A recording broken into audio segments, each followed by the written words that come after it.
or behavioral economics part. So I'll be covering that also. That will be one of the area, and I'll cover a little bit about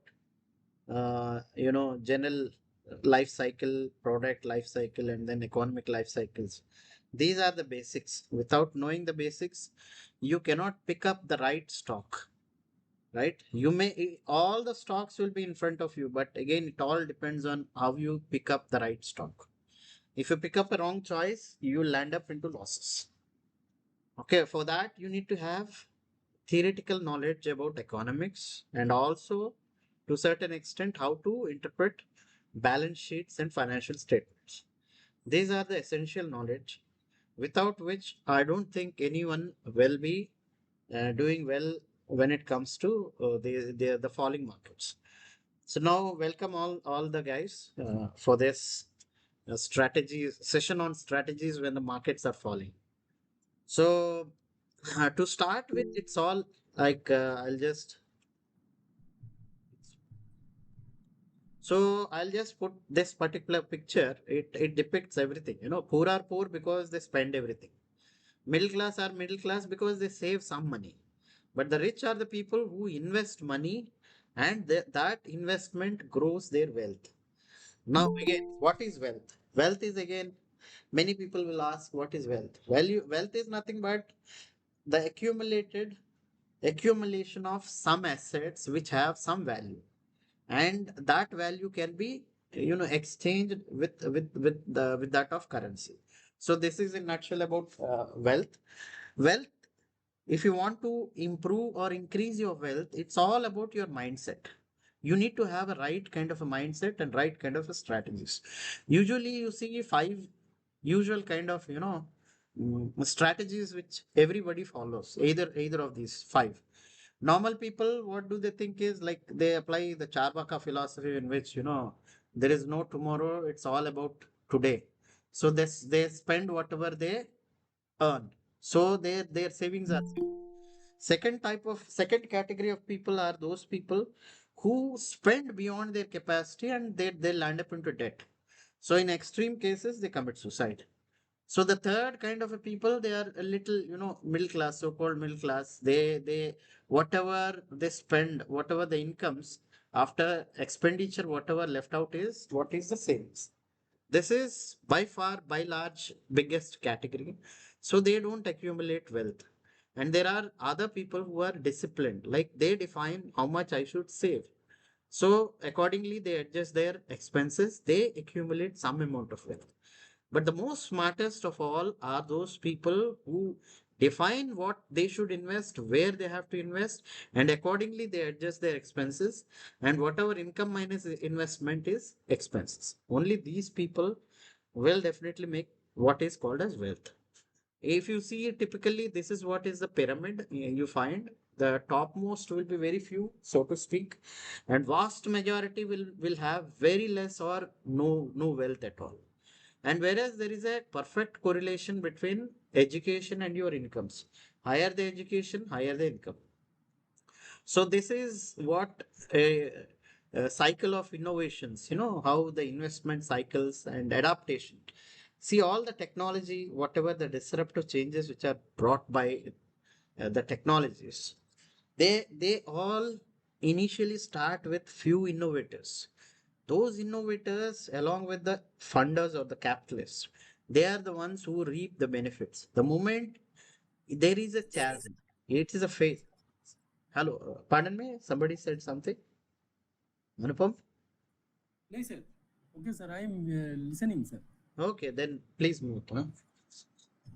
So there is a chasm. Chasm is a stage where once any innovation or technology it is adopted by vast majority, then it will become a kind of a very successful idea, business idea, or technology that will generate huge amount of wealth for everybody. And those people who initially adapt, they are the ones who get benefited. If you as a investor, if you identify potential in a particular company or a particular technology, you will reap benefits. And the people who join the bandwagon at the later stage, they are the ones who will not make much of money because they have started very late. And they are the ones, and the laggards are the ones who will lose money. So you need to know the timing. Timing is very important. Somebody says timing is not important. That's not at all correct. Timing is very important. When you time the entry into the market, what kind of a stock and what price you are taking it. So there are various stages in any particular life cycle of a product or a company or anything. There is a what do you call the birth of a company or a technology? It starts with the birth. Birth is idea generated by the innovators, and that once it catches the imagination of the people or the salesperson of the company, they can pitch up the sales and ensure that this technology or the product is purchased or subscribed by most of the people. This is how it starts, and once it reaches, there will be a stage in growth. And when during the initial stages, there will be very low sales, high costs, and literally no profit, or they have to sunk a lot of expenses. And in the second phase, there will be huge demand because that people have liked the product or a particular technology and they want to adapt to it. So once they started adapting, that is a phase of growth. And during the phase of growth, there will be so many different companies which will be entering into the market and into that space. And during that space, irrespective, there may be some first mover advantage, and it also depends on how better strategies the company adopt. Need not necessary that the person with the first mover will always be having advantage. So they may lose that advantage. And this is the phase. If you want to catch up a company where you want to make profits, you identify a growth company irrespective of PE ratios. If that particular company is growing at a rapid speed, much more than what the markets are, like say GDP is 6 percentage, and this company is growing consistently over 10, 15, 20 percentage, that is a company you can always focus. And also remember one thing: GDP growth 6% does not mean that company has to grow only 6%. There is something called as inflation also.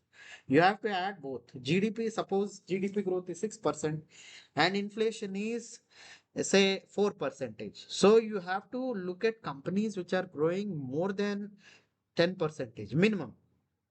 And growth companies should always be much faster than what GDP is growing. Say 10 percentage, it should grow beyond 20%. That is how you identify. In that stage, you see a lot of increase in the sales of that particular company, and the cost will reduce because of better economies of scale. Then they will also generate profits.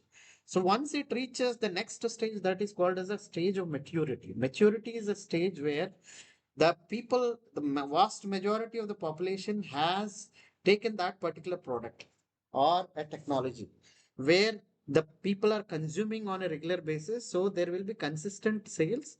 And because of the efficiencies, because there will be market regulations, regulators will come up.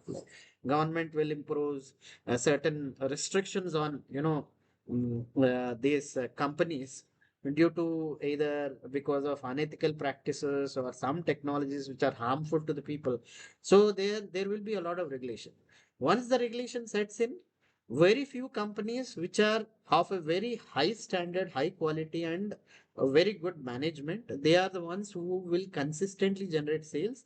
They keep on increasing or at least stabilizing their market share. So this is a company. For this company, you need to invest only when they are basically you get it at a cheap. So PE ratios may be useful, but again you have to see what is the price, what is the value of the company.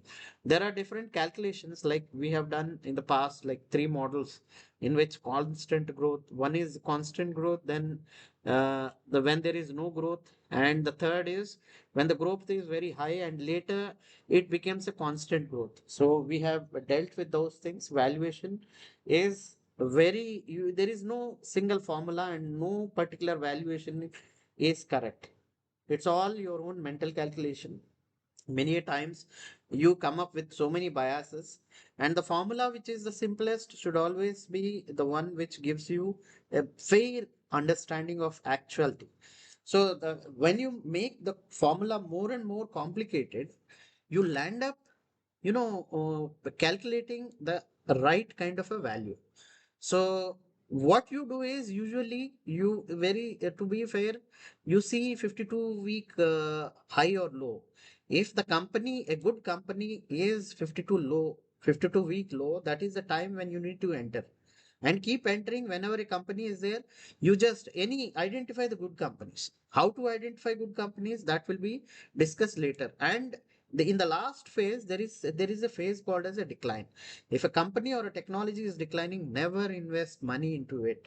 You will keep sinking your money. You avoid. And you have to focus only on two stages. One is growth stage and the maturity stage. The introduction stage, you don't know. Like most of the fintech companies, all these, the unicorns which you see, they're all sinking a lot of money. They are loss making, out of which maybe out of 100 unicorns, one or two may remain, like come up to be very profitable. Recently, like Zomato became profitable. Rest of those fintech and all those unicorns are still loss making. So better avoid such kind of a companies till they make money. So this is in nutshell how you have to choose what kind of a company, what kind of a phase. So this, you need to dig deeper, dig a little deeper before you invest into it. Once you dig deeper and identify companies, then when the real price comes into the market, that's where within, split second you have to take a call. And whenever markets are falling, the biggest challenge is whether this is the bottom, or it is going to go further down, or it is going to go up. So it's always a kind of a uncertainty. When there is an uncertainty, you need to have even more idea, because see, in the falling markets, most of the people will keep losing and bleeding money. So if you don't want to bleed money, naturally you need to have a little more study and understanding of the kind of a things. Like usually, if you see what determines the profitability of a company is, there is a powerful theory created by Porter's. It's called as Porter's five forces. So in that particular thing, he told about five forces that determine the market attractiveness, or how much attractive is that particular industry, and which company will take away most of the market share and also profitability. They are number one, always. Obviously, it is competitive rivalry within the industry. The more the rivalry, the more bloodbath, and the more lesser will be the profitability. For example, if you see airline industry is a very wafer thin because of so many factors. Like if you one is competitive rivalry will be there, and also threat of new entrants will be very less, but basically you have a threat of substitute. Like airlines and road can always be a substitute. If in countries like China or Japan, where there are bullet trains, so they will be threat to airline industry. Then a threat of new entrants. If suppose a new company is coming into the market, naturally they will also come up with a huge, deeper pockets, and they may try to cut down the prices, and that may reduce the profitability. So you have to be wary about these dynamics, and then the bargaining power of the customers. See, when it comes to airline industry, customers are very smart. They have three, four options. They can go for a different airline. They can go for road or rail, because these are perishable commodities where the demand is highly perishable. Like if you have to travel, you have so many plenty of options, and finally you land up going only for one. And then the third next one is bargaining power of the suppliers. Like for example, uh, when it comes to airline industry, it is the aviation turbo fuel, which whosoever is the supplying that aviation turbo fuel, they determine the price. Airlines don't have per se, don't have any kind of a muscle power or pricing control, in which they can control the prices and also, bargain with these suppliers. Like, for example, what happened in recent war between Iran, Israel, and USA, it led to a lot of crisis. So during crisis, naturally, the crude oil and raw material prices have increased leaps and bounds. So ultimately, these companies are bound to bleed. So these are the four forces. Apart from this, you have to be wary about geopolitics, like war, which is happening today. Then you have to see about supply dynamics. Many times supply chains will be disrupted due to, suppose, there is a mine which got discontinued, or it got flooded and mining operation got discontinued.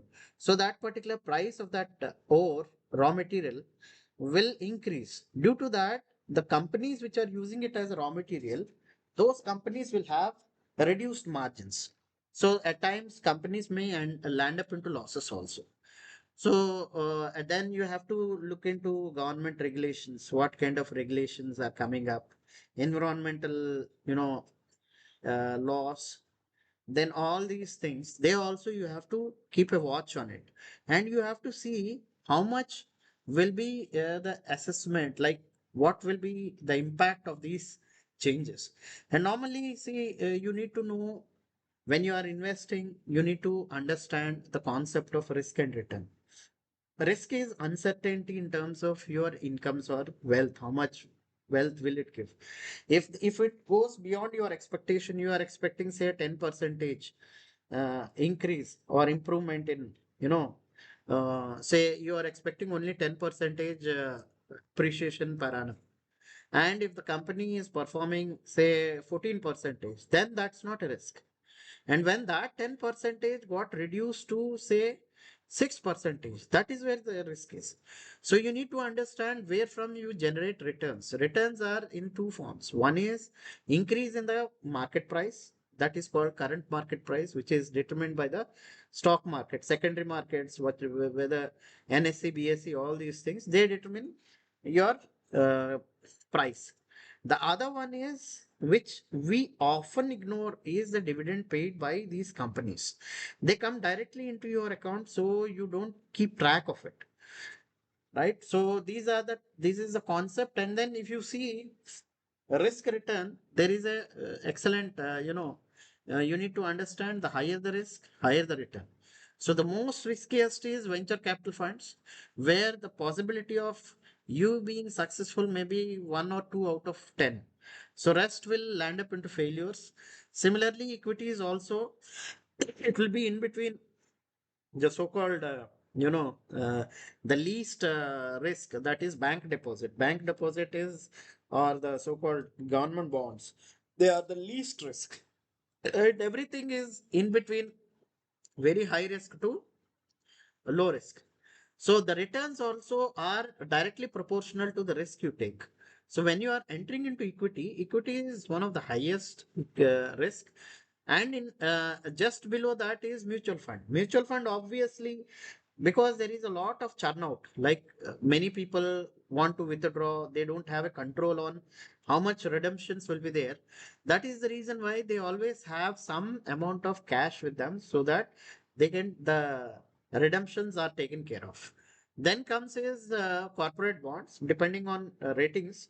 From, this CRISIL ratings are given AAA bonds to double triple B. Below triple B, never go for it, because you don't get returns.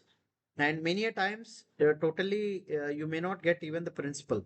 So you be careful about companies and the corporate bonds.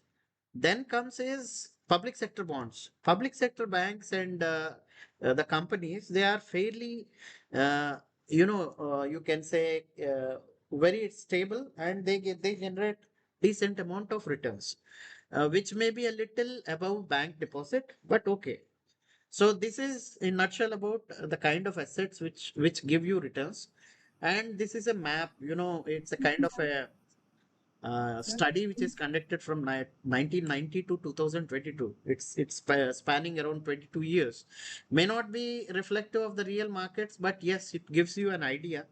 Like the highest income is generated by equity in India. Okay, followed by US equity, then gold, debt, and cash. Cash is something like you put it into banks. So if you see the standard deviation is a riskiness. The more the standard deviation, more risky that particular uh, asset. So if you see the maximum drawdown, it's given as 55 percentage. See, historically, it is found whenever there is a market crash, it will crash only maximum up to 55.1 percentage, right? It need not be your portfolio. Your portfolio is totally different. It may have a lot of portfolio of stocks with different kind of riskiness. So if you have highly risky and low return stocks, naturally you may even get even less than that.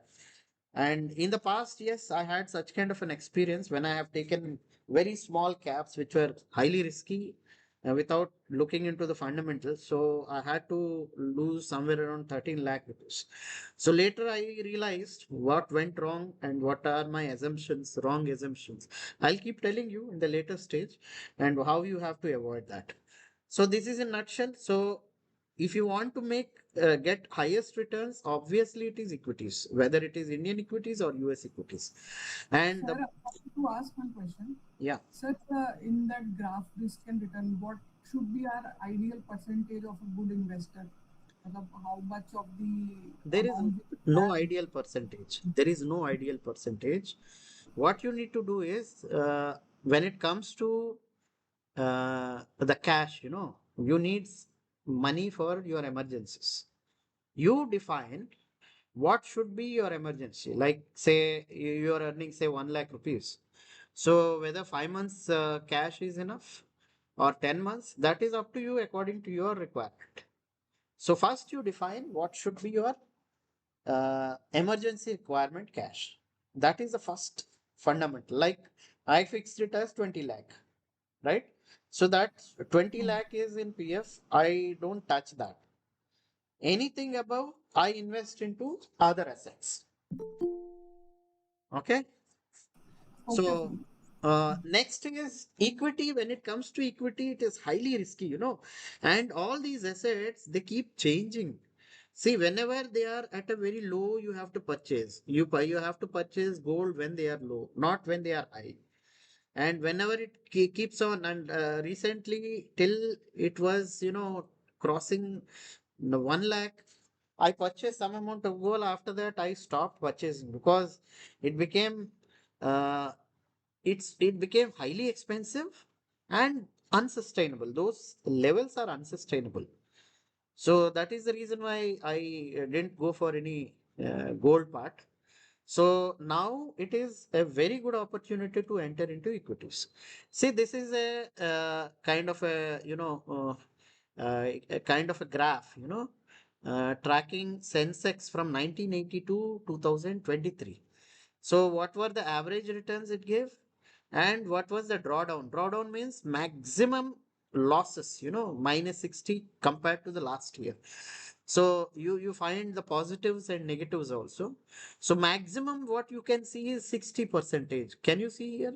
This is the maximum it went down. And the highest is always 94. See, always understand one thing, stock markets will always go up because more and more people will come, economy keeps on growing, and Indian economic growth story is very robust, so it keeps continuously growing. But again, there is a limit to any growth. Till we reach that growth level, we'll keep on growing.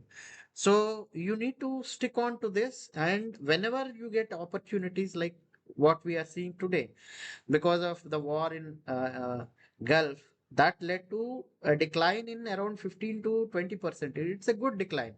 And you have to pick up those stocks which have corrected most, and they are good companies. And then this is a little bit about, stock markets, which we need to understand. Like, see, there is a constant churn in the stock market.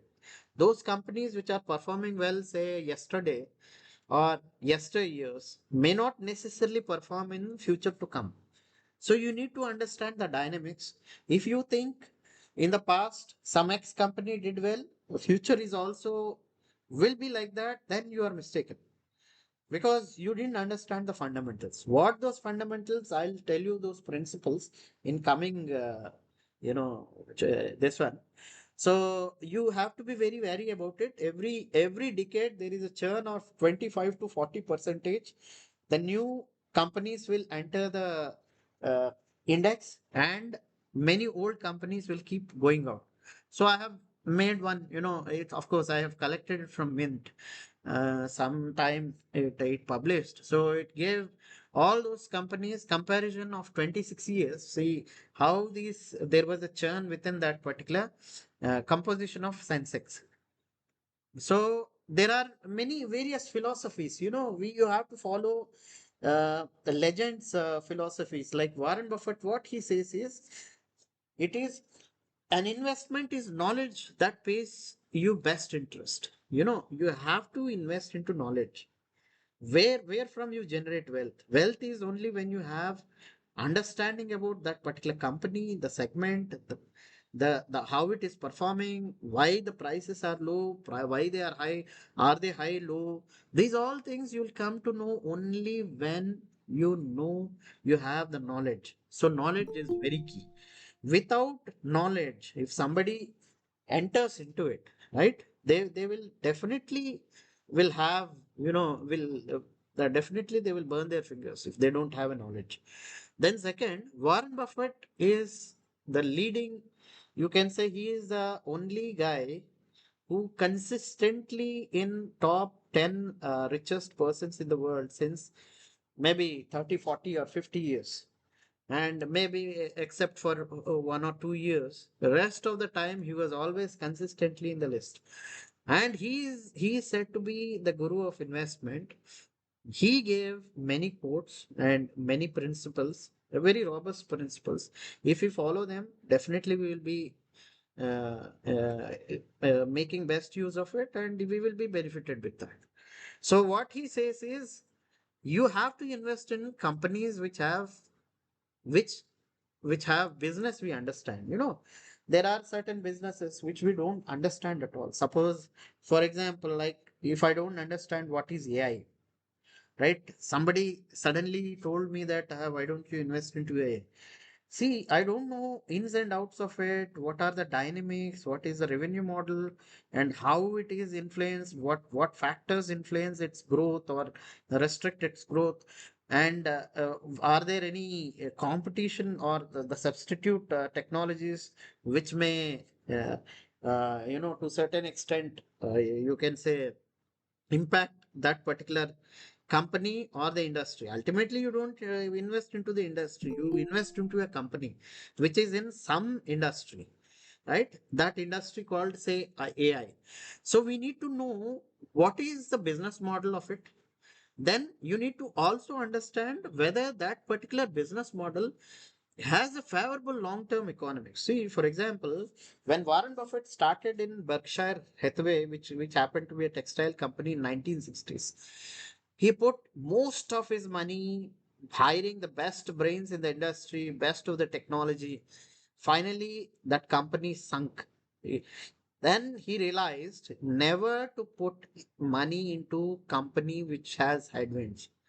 And whenever a company is losing, market share, or that particular technology is losing the market share in that particular, say, for example, textiles, it got shifted from Europe and America to Asia, like countries like India, Bangladesh, China, then your Vietnam. They started competing with European companies. So European and American, America, because of the cost, our labor costs are very low. Raw material costs in India is very low, like compared to USA. So they totally lost the market. So you need to understand this also. In the long run, not that every company what it is today, maybe 20 years from now. So your wealth will be only future, not the past. Past is history, you can't get any reap any benefit out of it. So when you are entering into something future which is highly uncertain, when it is uncertain, what is it, what makes you to be a winner is the knowledge part and understanding that knowledge and applying it. Then the third is you need to see what kind of management do they have. Are they trustworthy? Are they capable? Then you have to see the price part. These are the four. I'll discuss in detail about those 12 principles in the coming slides to come. And next is a true great business is one that has enduring moats that protect excellent returns on capital invested. Suppose, for example, regarding this, see, when initially come in the computer segment, when the computers were made, IBM was the leader. They dictated the terms to the market. And biggest problem what they created is instead of creating a moat, they standardized it. And whereas Apple totally resisted that standardization, they went with their own operating system, their own chips they have developed. Whereas IBM said we will outsource chip to Intel and we will outsource operating system to Microsoft. So here, Microsoft dominated the entire thing. They have created a moat in which the entire, they had a monopoly over the so-called uh, software, the operating systems. And whereas Intel till very recent, like maybe till 5, 10 years ago, they are the monopoly when it comes to chips. So these two have determined the entire market of computers. All people except Apple. Apple is still robust because they have their own operating system. They have their own the chip. So a company which has that, only they will endure. A company which will lose it, like recently Asian Paints has lost that particular moat. Burger Paints have, catched up. So now Asian Paints is losing the market share. So that is the reason why you should not believe that the story of Asian Paints will be very good FMCG and then continuously it will keep on generating enough returns, and also it will keep on either increasing the market share or at least they will maintain that particular market share. However, now it has changed. So now we need to be very careful whether you have to go for Asian markets or not is a big question mark. So when they lost that particular moat, naturally you should move away from Asian Paints. Then now when we own portions of understanding outstanding businesses with outstanding management, our investment is forever. This is what is the Warren Buffett philosophy. What he says is, somebody has asked him what kind of a company would you prefer, and what is your approach towards those companies. He says that if the company is outstanding, I will invest into it forever. So, however, recently an article has come in our group also. It is being shared by one of our group member. It says that Warren Buffett, on an average, the holding is only 2 years, not unlike what he claims that forever he will be holding it. But usually it is 2 year period, and within that 2 year period, he had a certain amount like uh, we that is totally confidential. Like it all depends on how much it generates. So maybe 50%, in some cases it's more than 200 percentage. So once he gets that particular level, he withdraws from the market, like he sells it, and then he sits on cash, or he'll be waiting for better opportunities from other companies. Then next, when we hurry selling great companies in a hurry to book profit, tenaciously hang on to the business that disappoint is like cutting the lowers and watering the weeds. Like this is a Peter Lynch is another very famous uh, the so-called investor. See, what this is what we all tend to do. See what there is a philosophy in the market. You have to book profit. So profits are usually given by good companies only. Loss making company will never give you profit to book it. And we hold to those loss making companies. And I had to bleed, like, in the past, five or six companies went totally bankrupt, and my entire 100% investment is totally lost. And some companies, so small cap companies where I have invested, they gave me returns of 90, minus 98, 92, 90 plus percentage. So there, that also, after waiting for a very long period, I just, sold it. Later I realized never to go for commit that mistake. So now what I do is, whenever I identify any company which is not performing, especially when the markets are well, that is the time when I sell it off. Ruthlessly, you have to sell. You should not have any kind of what do you call, emotion or sentiment towards any company. See, irrespective of their glorious past, like, see, for example, best example is Anil Ambani companies. At one stage, Anil Ambani is one of the leading, industrialist in the country, one of the richest after his brother. So now you see he is totally bankrupt. So don't go by what it is today. It is all about the ability and how much they can generate wealth. Ultimately, it's our money. Once we lose money, we will be losing forever. So we have to be very careful about that. And then, another aspect is, be fearful when the market is greedy, and to be greedy when the market is fearful. This is one of the best quotes which you will ever find in the market. See, what I usually do is, whenever the markets are doing very well, I don't do any purchases nor I sell, because these days I'm not selling unless I get a lot of profits. So whenever there is the market falls, definitely that is the time when I invest. As I said in the past, my investment mostly is when the market is falling, not when it was doing well. Actually, in 2012 December itself, I realized that 2000, not 12, 22, 22 December, I felt that the markets are totally on high. So I shifted my portfolio from Indian markets to US markets. So then once it started falling in November, from September, and in November I got a total idea that yes, it is going to be a falling market. So I took a loan from PF. I invested my money and withdrawn all. I have, sold all my mutual funds, put my money into only stocks, and then. From then on, I got around 20, 20, that is around 27 lakhs into it. Again, recently, when it went up, the market went up, I sold all those loss making companies. I booked some profits, not profit, losses. I booked some losses. And then I had enough money, and out of that, 50% I have invested into NSE, and rest of the 50% into so many other different stocks, which I felt they are at a cheaper prices. So that is how, I took companies which are at lows.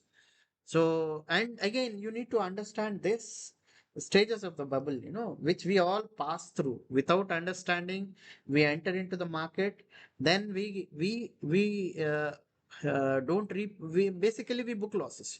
See, this is a stealth phase. There are around four phases in any kind of a bubble. You know, a stealth phase, when a particular company will not be known to anybody. Valuations will be very, very low, right? And people who have put money, they will, very smart people who know about that company, very stealthily they put off money into the in this phase, and there will be a takeoff. Then once people at large, especially institutional investors, when they identify, they keep purchasing, accumulating it, and then they will sell it at the first sell off stage.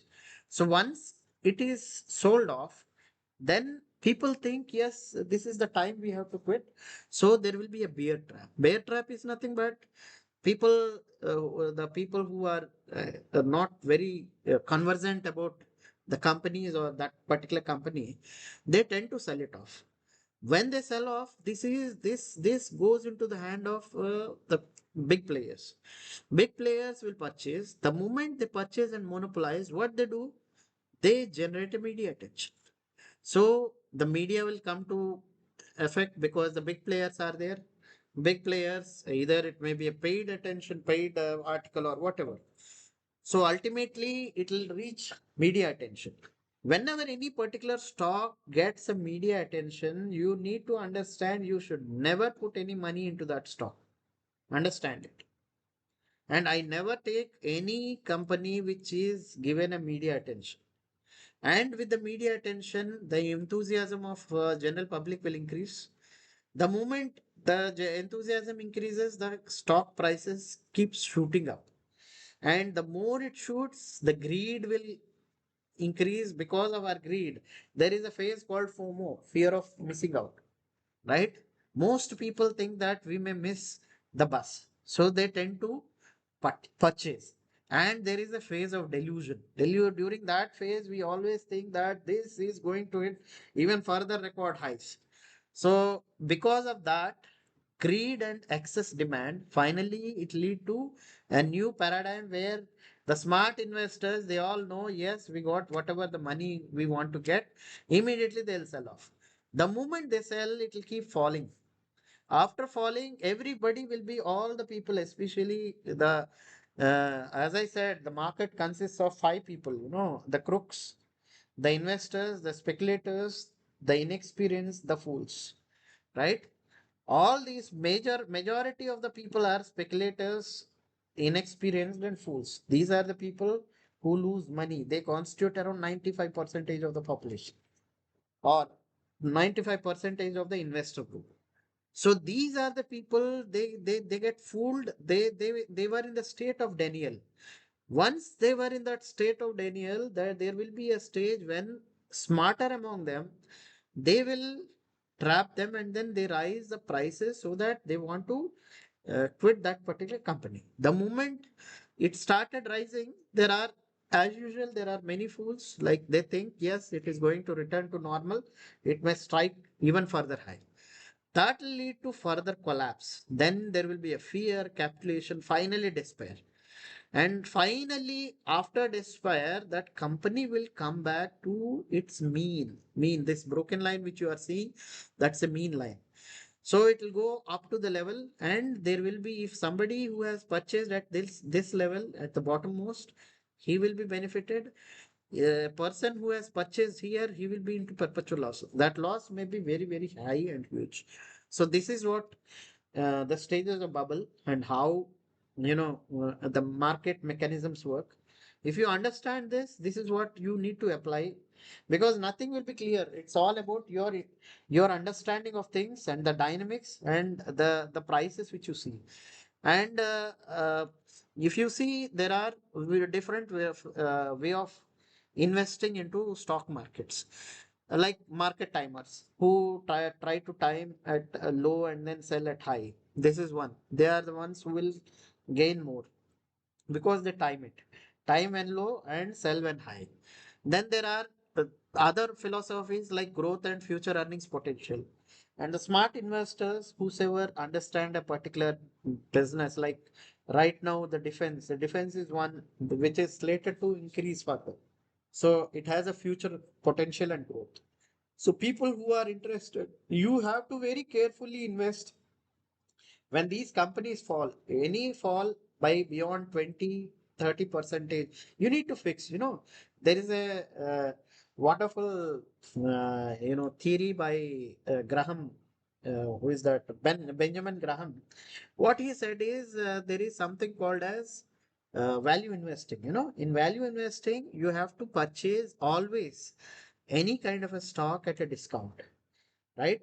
At a discount, depending on the margin of safety. Margin of safety is how much low. Say the value of a company is 100 rupees, let us assume, and the current market price is 90. Is that the margin of safety, or what is the margin of safety you will fix? Usually it is said that one third, like 33 percentage down. Like if the price is 100, 67 is said to be a very good entry point. And if it falls even further, that is the time when you should never leave purchasing such kind of a stock. So that is called as margin of safety. Then you need to use two kind of strategies. One for a growth stock, the other for value stock. Value stock, as I said, maturity, and the growth stock is in the growth phase. For growth phase, you need to see the market share it is capturing, how much growth it is growing. So, what are the fundamental things we need to look? I'll show you in the upcoming slides. Then there are some people who are technical analysts who will look into the charts. Chart give you only something called as the past information related to two things only. One is the price and the volume. Price and volume will not give you every data, every information, unless you are very good at the so-called fundamental analysis. You know the company, what its the value of that particular company and what is the price. Unless you are good at fundamental analysis, technical analysis, just by looking at chart, you can never make. You may make money temporarily, but that will not give you a consistent results. So what are these? These are the things I think I would like to avoid this particular thing. Like what kind of a thing you need to look at, what category of companies. Like young companies, you have to go for revenue growth, target margin, survival probability. Growth companies, scaling growth, margin sustainability. Mature companies, operating slack, financial slack, probability of management change. All these things, these are certain of the criteria which is being given. Then this is the theory which is a founding principle of entire markets, this efficient market hypothesis. It is given by Chicago School of Business. So according to this efficient market hypothesis, it is said that market, whatever the price it discovers, the discovery is because of efforts of millions of intelligent, motivated, and very objective, informed investors who will go into every kind of information market gives. See, every piece of information you get in the market has a particular value. It may be negative or a positive value, right?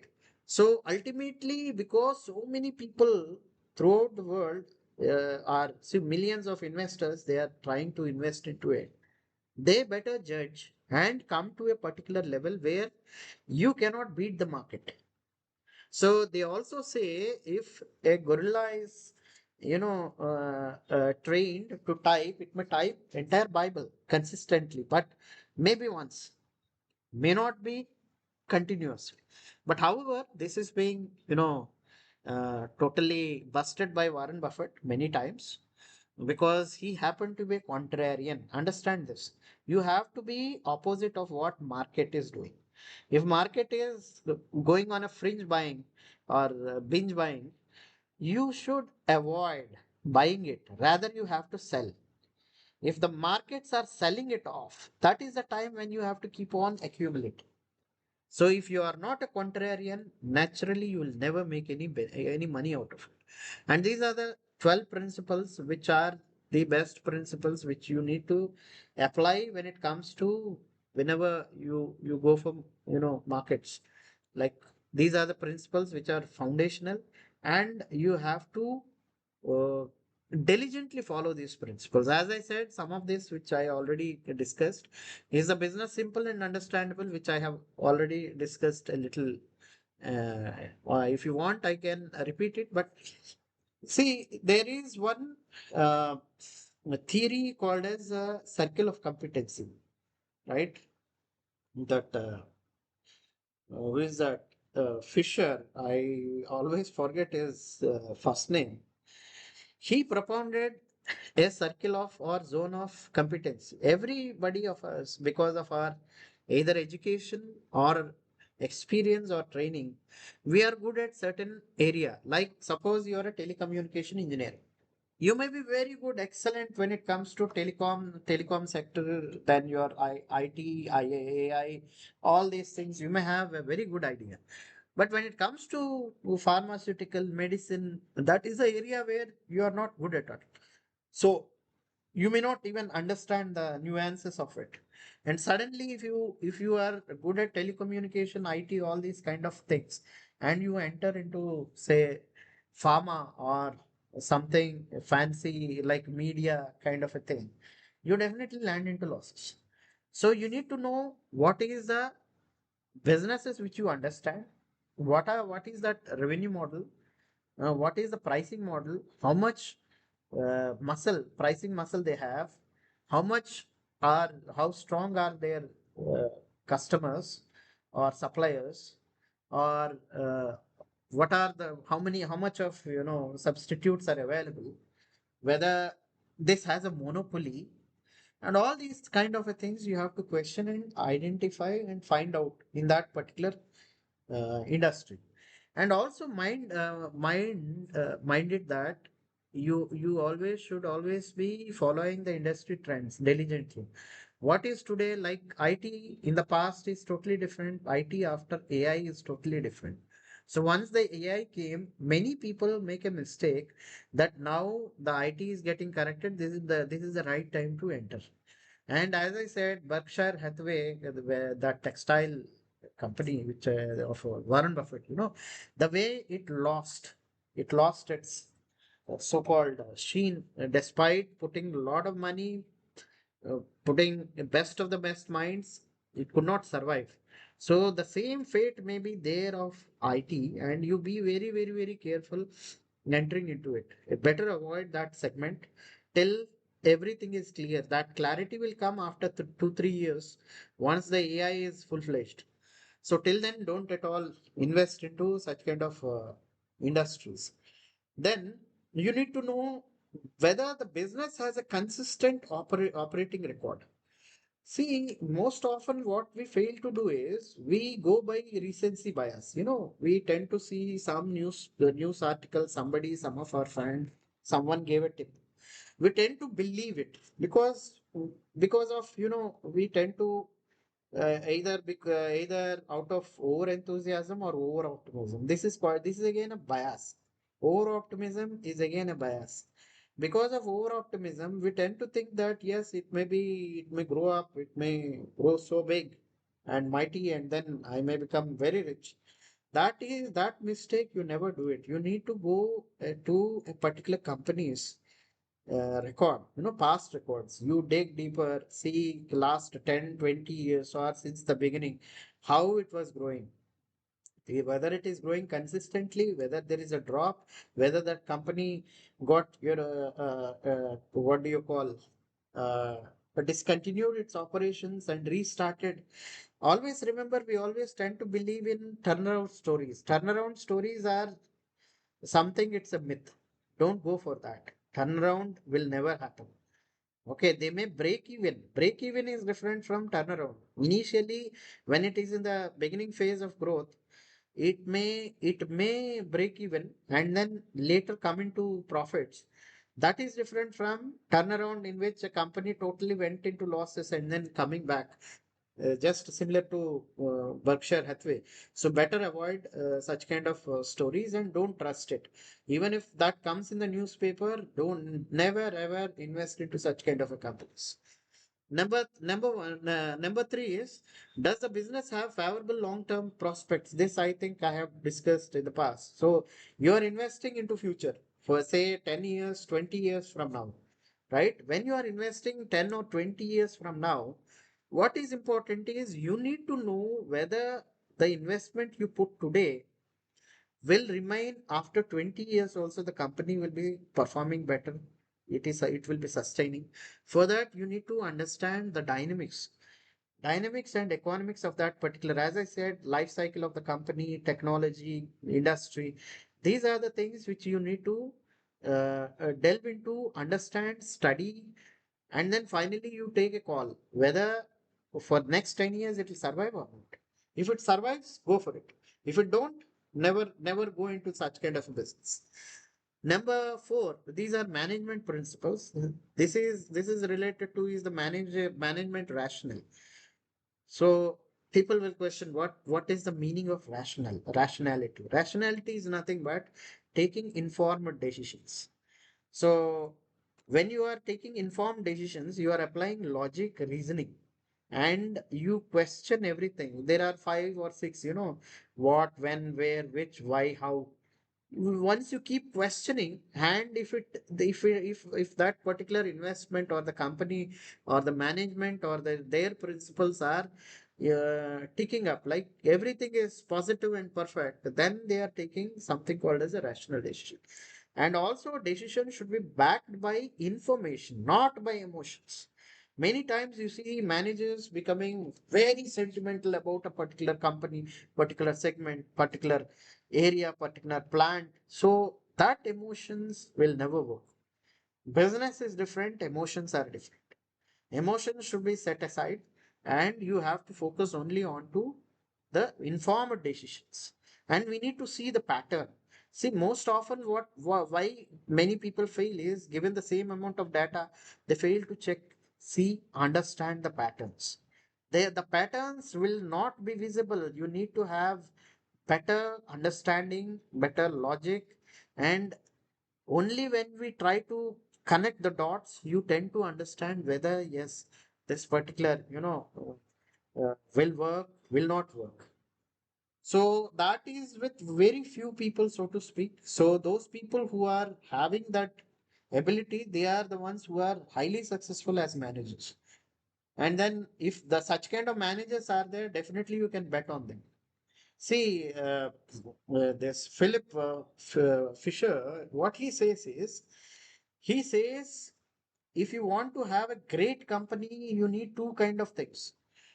They have to make excellent products and excellent marketmen or salesmen who can sell those products. If a company fail in both or either, they will be a failure.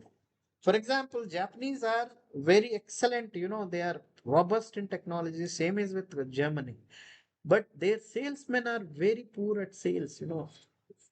Still, Japanese are a little aggressive, but when it comes to Germans, they don't sell. They say let the product speak, but that is not how things work. See, Americans give, I don't say the best, but yes, they are comparable with excellent salesmen, because they can sell most of the MNCs, most of the multinational companies, and most of the Fortune 500 companies. They're all from USA, and they are generating around 60 percentage cash flows. And 60% profit, 60 percentage cash flows of the entire world is with USA. That is the reason why 50% market share of the world is with US stock market, and it is going to be there unless there are some models, some countries come out. China is a threat to them, because they are making it so cheap, and whatever the modes these people have developed, they are under breach. We don't know how far Chinese will be successful, but if they are successful, then American wealth will be totally destroyed and collapsed. So this risk is also there.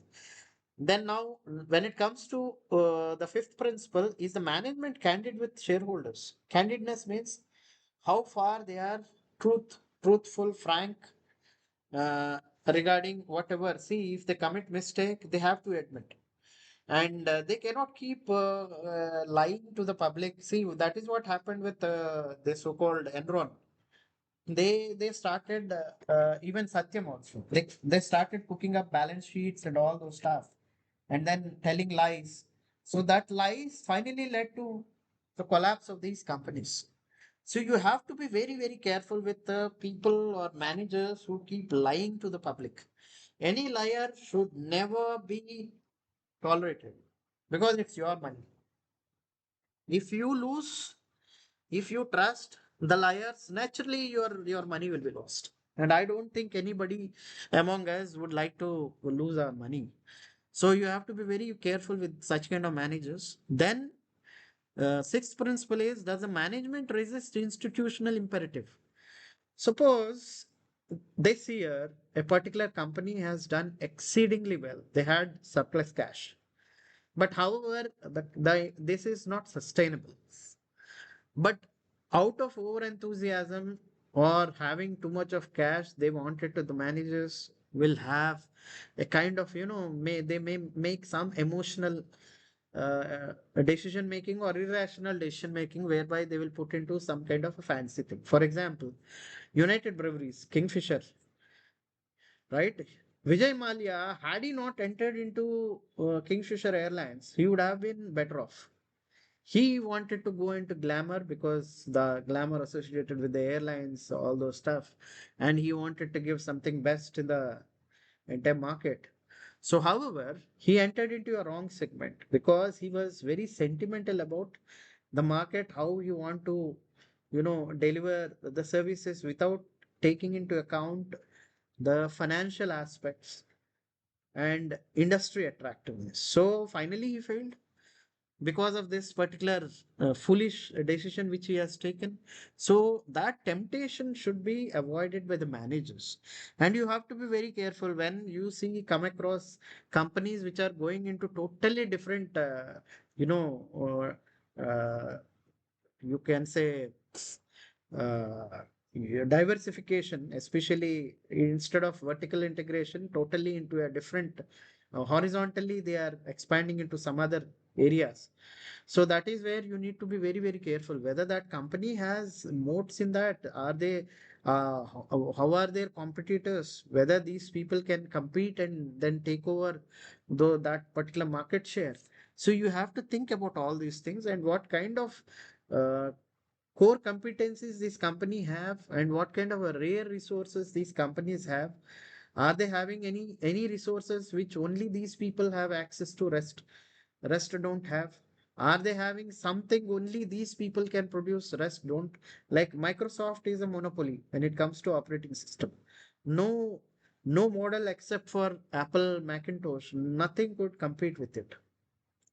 So because they are a virtual monopoly, they determines, and the net profit of this company is 36 percentage.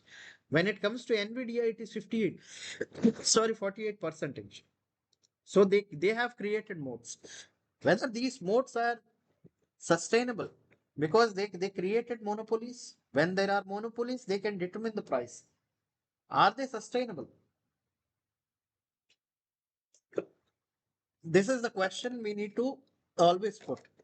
And that is the reason why the moment Nvidia became $5 trillion company, I sold the entire stock and came out because I thought beyond it, I don't see much potential to grow.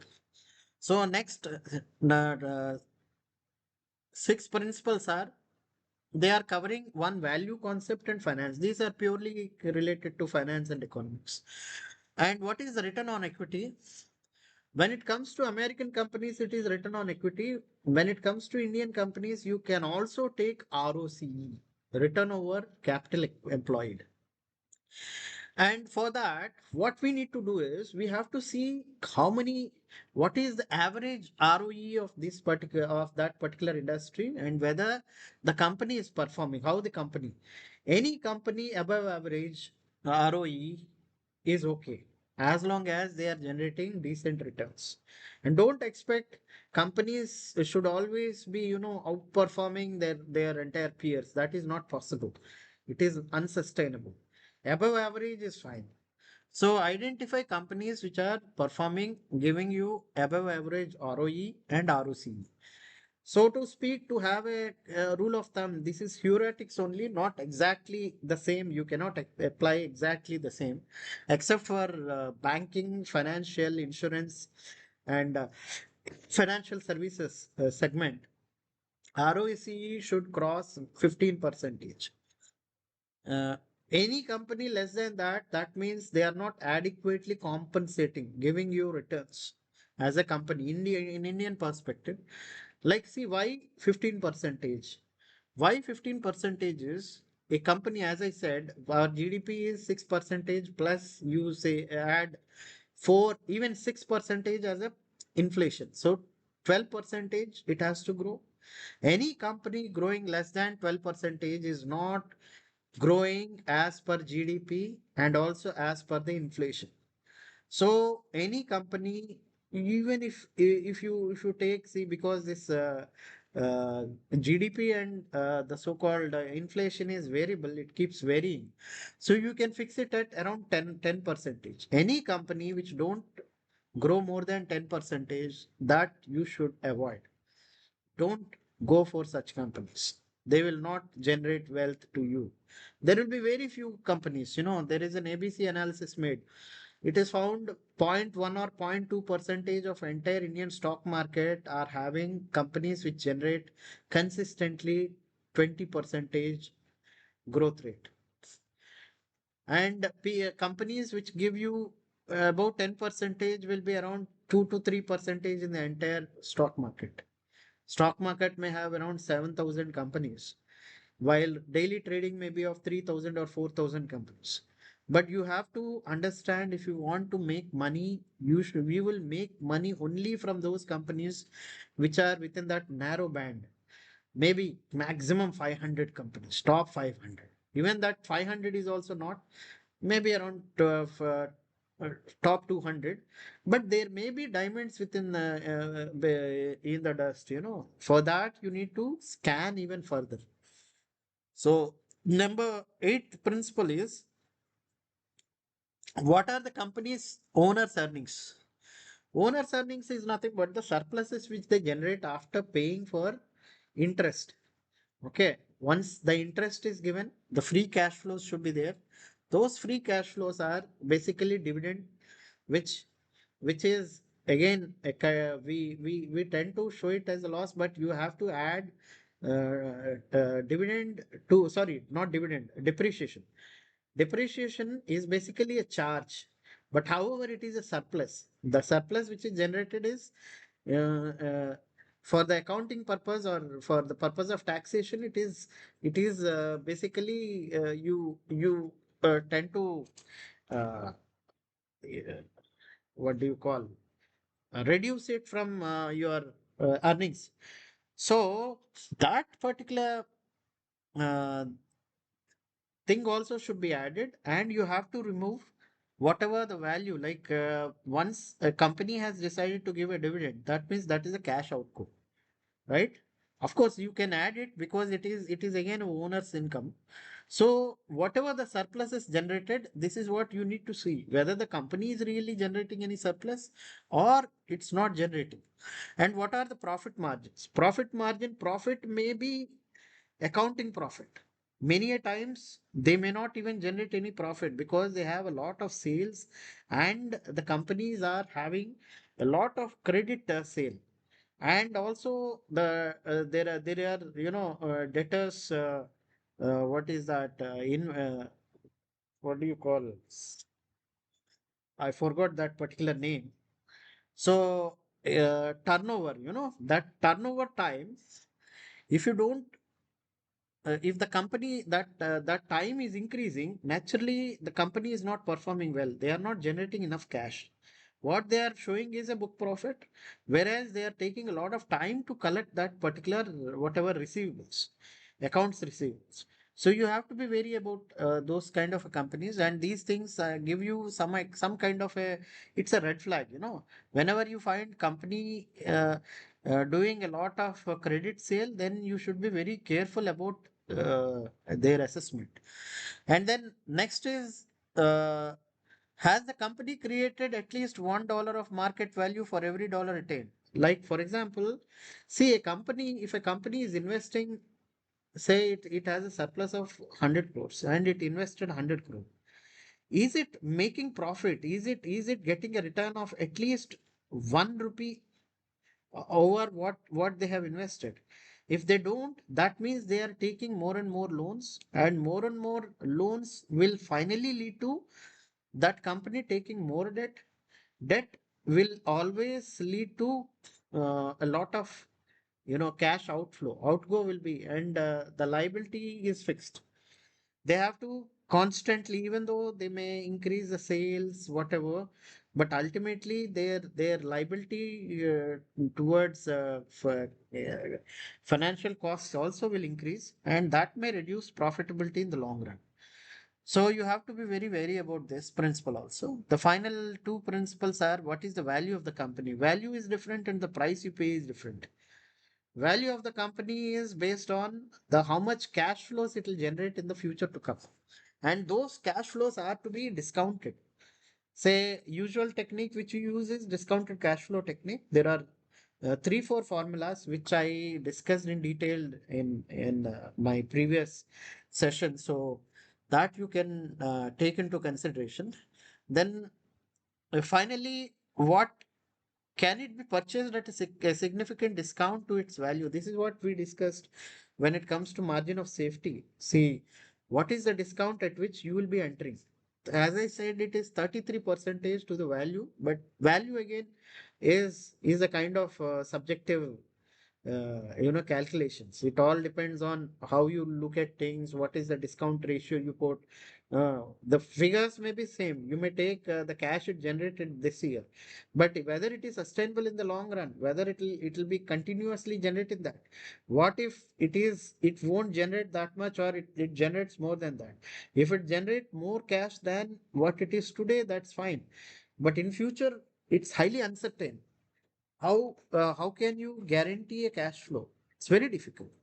So again, whatever the calculation which you make related to value is also highly subjective, and again, it all is left to your own discretion. Now, as I said, see, these are the principles which we have discussed till now, but those are not the actual principles which are under play. The actual thing is all about psychology, because there is a human on the other side of the terminal, like in the markets.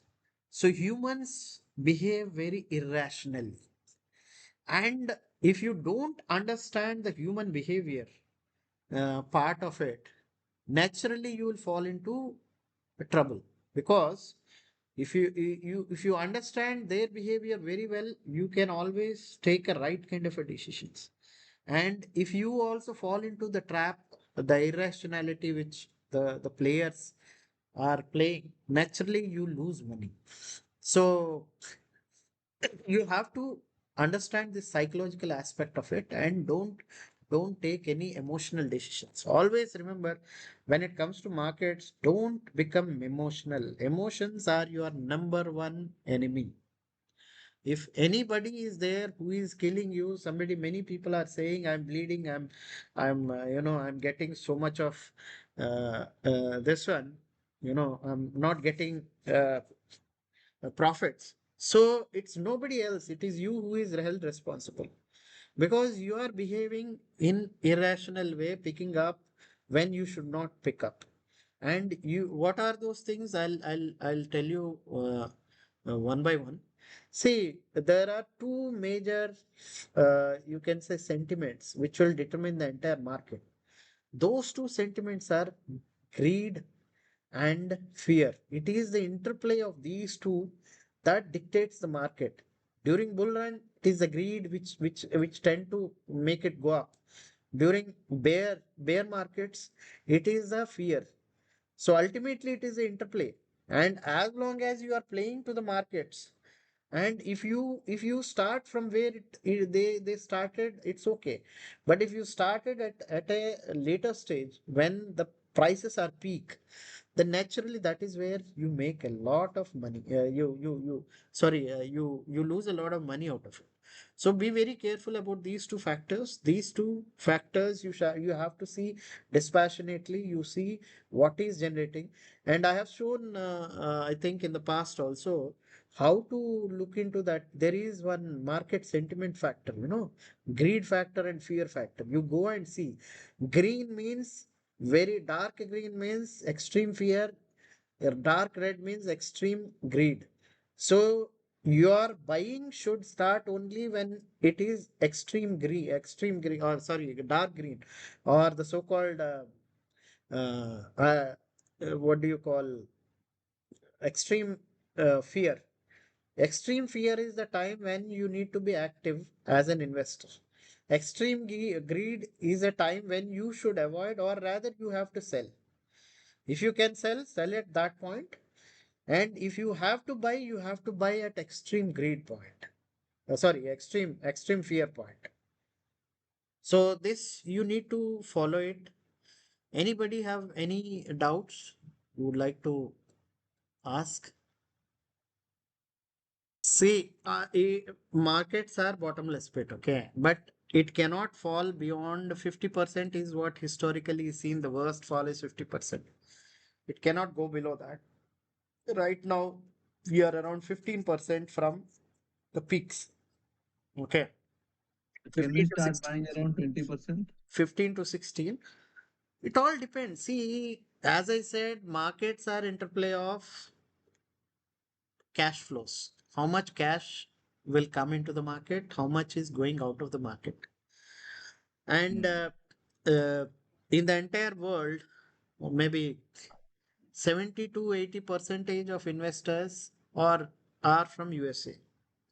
Whether we don't like, they are Yes. because they had a lot of cash, and company, the US also allows the so-called pension funds also to invest into equities, unlike India, where pension funds are not allowed to invest into equities. So they have a bigger cash. They not only explore their own American markets, they are also entering into every market. They have emerging market funds, they have China funds separately, Japanese funds separately. So they all enter into those markets. So how these people look at things which are happening within the country, geopolitics, then the so-called how the economy is moving. So accordingly, they will try to react. Whenever there is a fear, they will go for a very safer bets. Like if the so-called treasury gives better, say, the interest rates, naturally they will go for treasury bonds. They will not come to equities. Equity is a very risky business.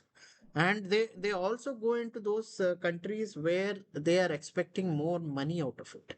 Right now, like Germany is right now, is a very attractive market to enter into. And then India, as of now, it is not attractive. See, there is. Nowadays, every day there is a pullout of FIIs. Where are they going and investing these funds? See, they go to various things. One is if they find that, see, it's all about perception and assumptions. If they assume that the markets are going to fall, crash, they will go to safe funds. Safe funds will be like they will put into, or they will sit on cash.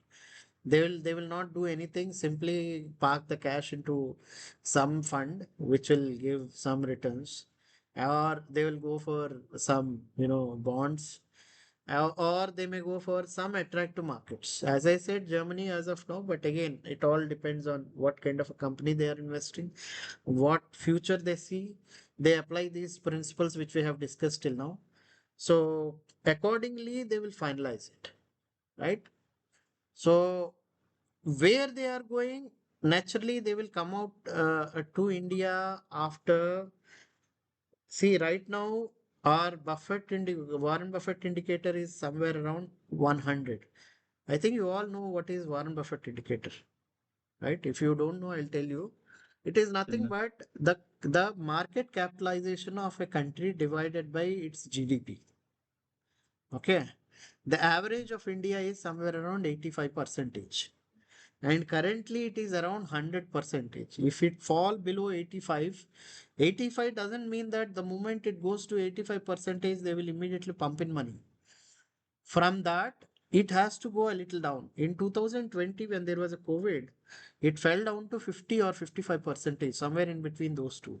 So en masse, a lot of FIIs have entered into Indian markets. That led to whatever the rise we have seen from 22,000 level to till recent 86,000.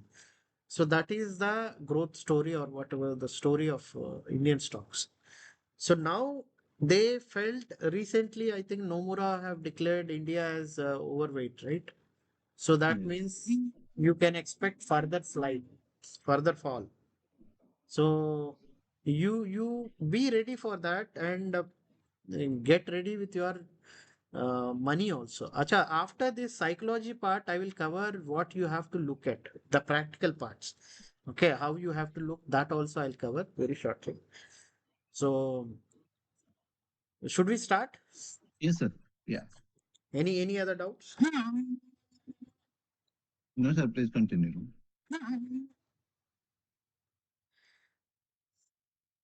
So ultimately, it is the emotions and the kind of decisions which we take that matters a lot. We have to keep our emotions out when we are putting money into it. Never ever enter into the market when you are either too happy or too sad. Never. If you are happy or sad, better don't look at markets, be away.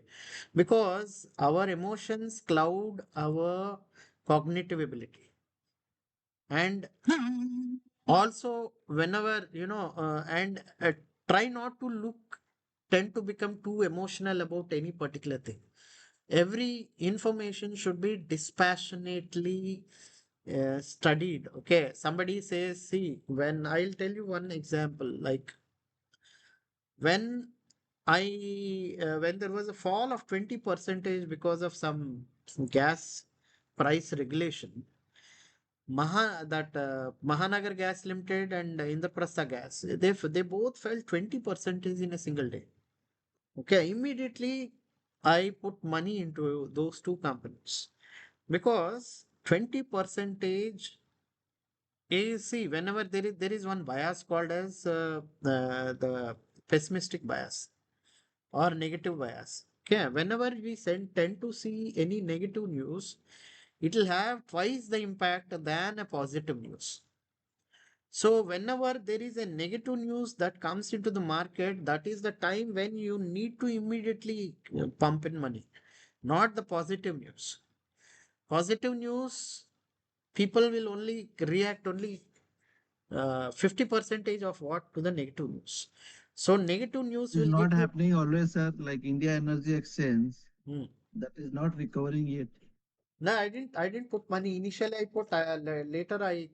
Because see why it is not moving up. The reason is how much percentage of Indian energy is sold through those exchanges. What is the quantum? But there is a scope. There is a scope. The business they can That is the there further is because as of now, most of these transactions are happening in Singapore. yes.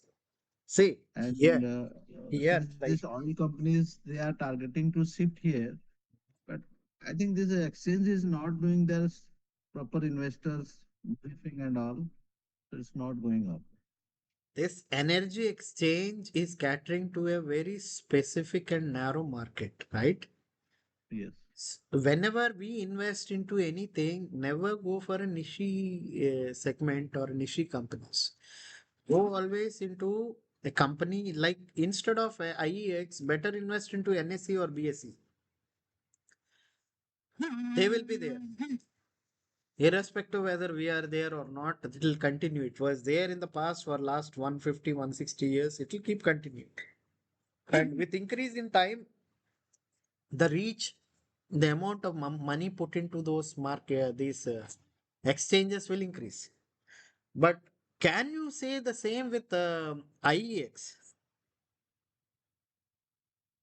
There is potential because now all See, these oil companies they are doing huge trading through Singapore exchanges and through banks, OTC transactions.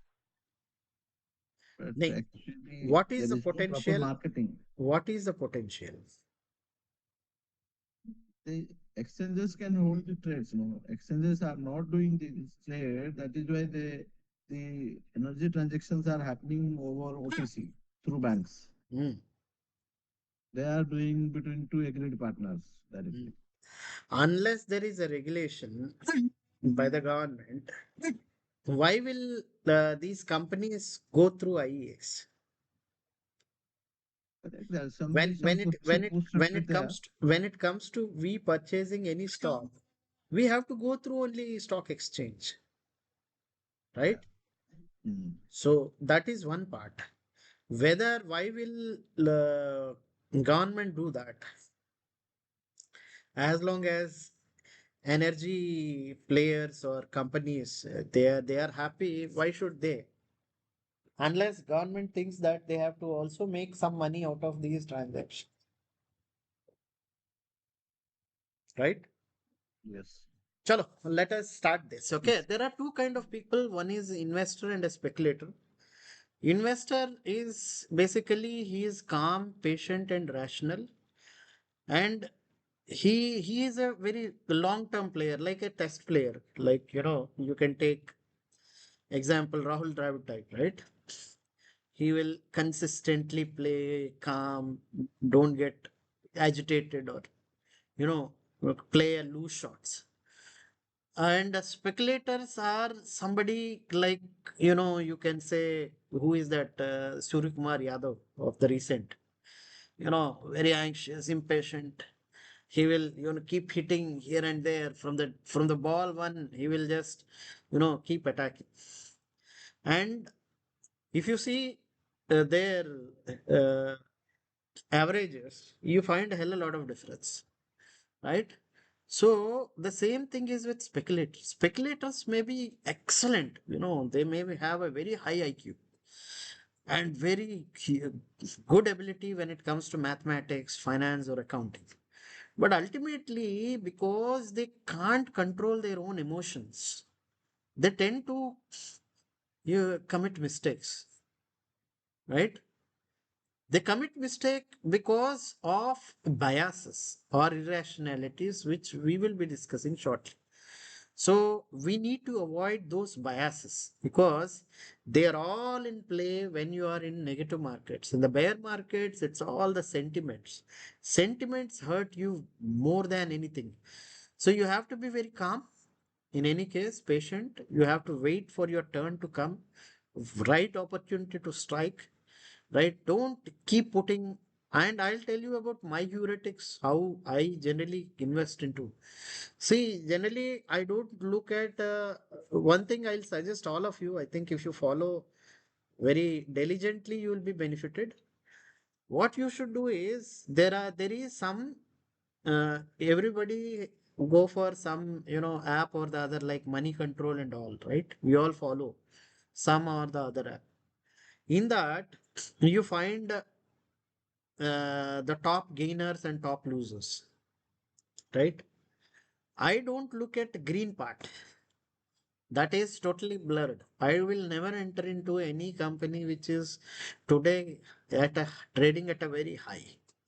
I'll go for that red part. I'll just open and show you.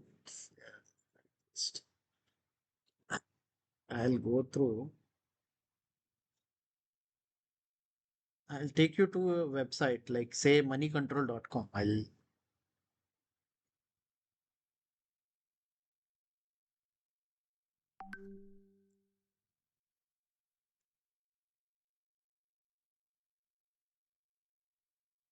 okay.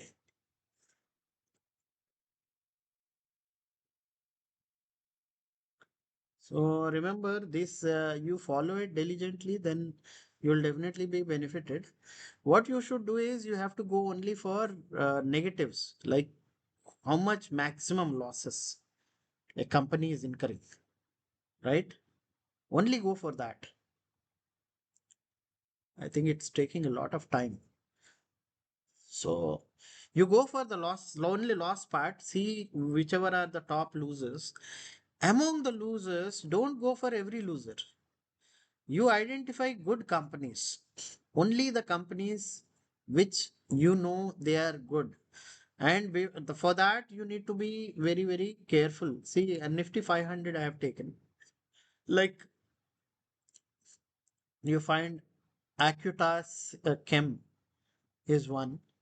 Then Karur Vaishya. Can you see this? Can you peep? Can you see this? Yes, yes. Yes, Huh? sir. Yes, sir. Yes. Uh, Yes, so yes, we I can will see. I will never go for Acuitas Chem because I have never come across. Maybe I'll do some analysis. I'll go to the company, click on that and see what exactly. See over here also fundamentals are given. Okay, if you click on this, they give you fundamentals. What is the market cap? Then 17,000. The yield. Ah, EPS. Then financials. I'll definitely go for financials. I'll see what is the revenue, 390 crore. Is it worth to go for a company which is only 390 crores and you can expect so much doing so better? I will not invest into such a small company. And I'll see definitely Karur Vaishya, then United Brev. this last session, I have invested into both the companies. I have avoided this Electroplast. I'm not very much aware of that company. Capri Global, I didn't invest. So what I do is I go through these entire of the thing and I see which company has the market, the share prices got fallen. But I will never invest into any company which is something which I don't know anything about, or something which is too small, or something which is not having much business potential. LG Electronics, I invested because it's a big company and it is leading when it comes to electronics. So I have invested into this company. SRF, I don't know what exactly it is into. I think bearings, right? Something like that. And you have to go through the profitability and see last 10 years. If you I just click on this, suppose I found it to be something new. So what I do is I check this particular thing. I'll go to its the so-called financials. Financials, I go, this gives me an idea. Have you seen this graph? Right? Did you, is it visible? Yes, yes, it's Yes, yes, visible. visible. It is visible. See Yeah. the graph, there was Yes, a sir. growth. Visible, sir. Visible, sir. It grew up to 2023, then it fell down a little up. This is not very consistent, but okay, there can be ups and downs. Yes, a company which is making 100%, all these 5 6 years it made profit. Then I'll dig a little deeper. What I'll go into is I'll go for profit and loss account, right?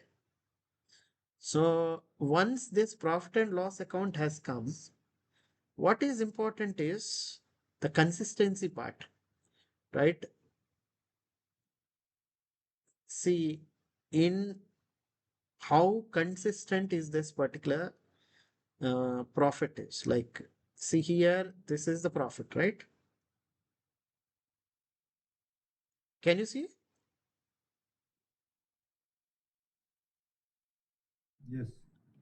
Okay. That's the profit and loss that I'll see. I see Yes, this, sir. Yes. this revenue part, both. Whether they are going hand in hand with it, I'll continue till whatever. See, this will give around 10 years of information. You can go even further down. So it is a company which is continuously growing, good company, and also profit making. Even during the worst phase of COVID, it was making profits. So what I do, I put this company, I'll take only one share of this company. It will go into my list. So one share I take. I don't know whether it is a fall or a rise or what is its position. If you see from here, it is more or less stable. For that 5 years was stable, right? Then it is also making profit, but the profit got declined to a point and then it started rising a little. So still I say this company is a good company making decent profits. Then I'll go for rest of the things like what are the cash flows. Oh, in the cash flow part, you have to see there are three: cash flow from operations, financing, and investing. Right? See here, I see what is the cash flows from net cash flow from operating. You are seeing it, right? These are the cash flow. They are different from the profit it is making. A company with good cash flows means the are flowing continuously. And you see here investing. Like whatever the cash which it had, it is investing again, reinvesting into the company. If they reinvest into the company, then it will lead to further growth. So you just see if you add both, if it is positive, that means they are managing their cash flows very well. Whenever they are not positive, what they have to do is they have to take money from the market, right? They will take money from the market, or else if they had a previous what do you call opening balance, and that is added to this, then that is how they are managing. A company which manages its cash flow very well is a company which will be very successful. This is another part which you need to look at. Then in this case, I will prefer to put money into this company. Then go for ratios. Okay. Again, I'll go to the balance sheet part also. That's also very important. Like we need to see the debtors, especially debtors. See here, if you see what is the book value and what is the current price, then very important thing is your uh, net profit margin and PBIDIT margin. It is EBITDA. People call it EBITDA, right? How much surplus it is generating over business operations. This is very important indicator, and you have to see consistency, whether they are consistent or they are declining, or what are the reasons for decline.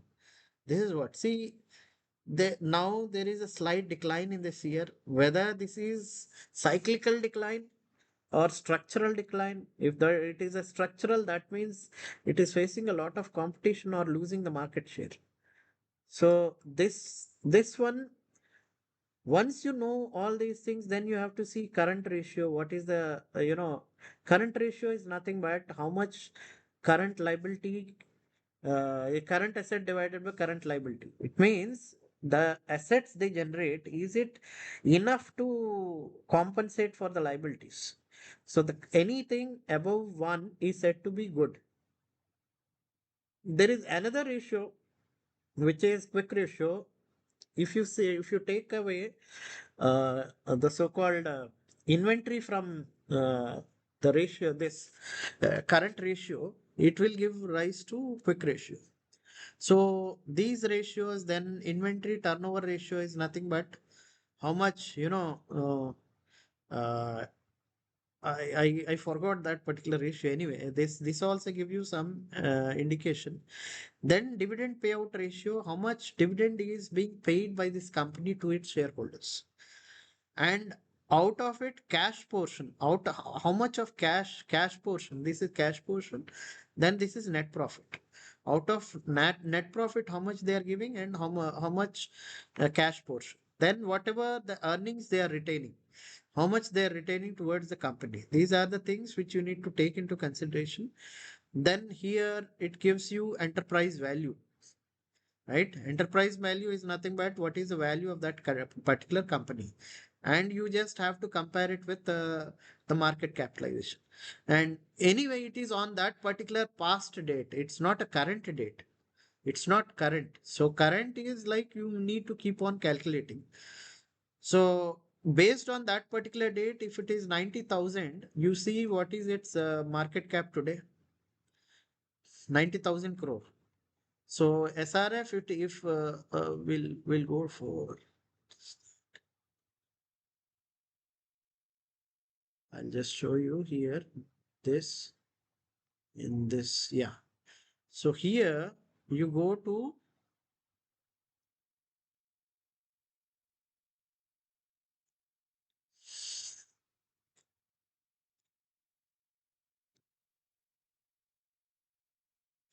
where is that market cap? Okay, market cap is 71,000.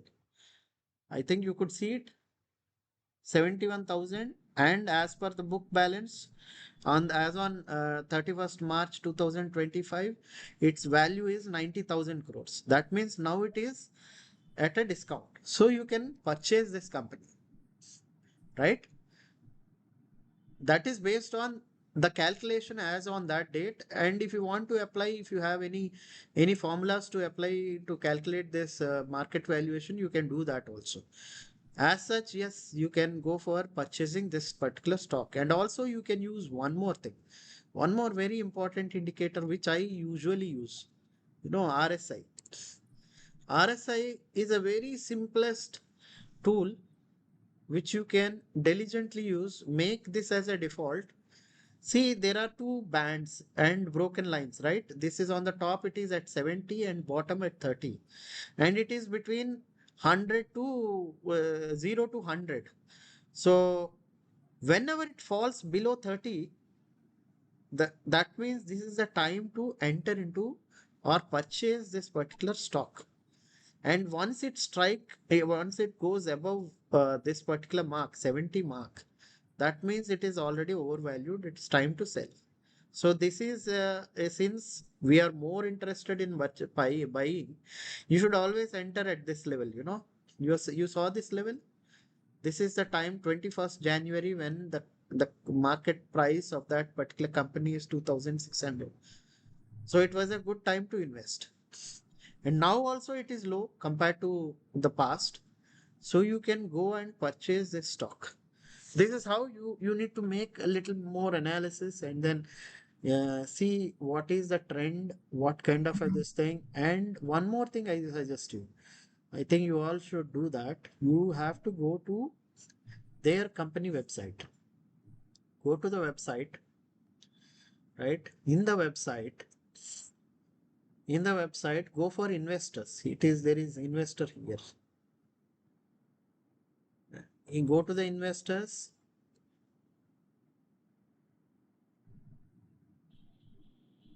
Right? In the investors, there will be somewhere investor presentation. Definitely you have to always see this investor presentation.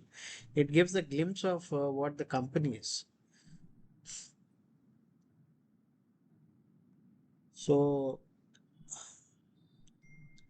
where is that?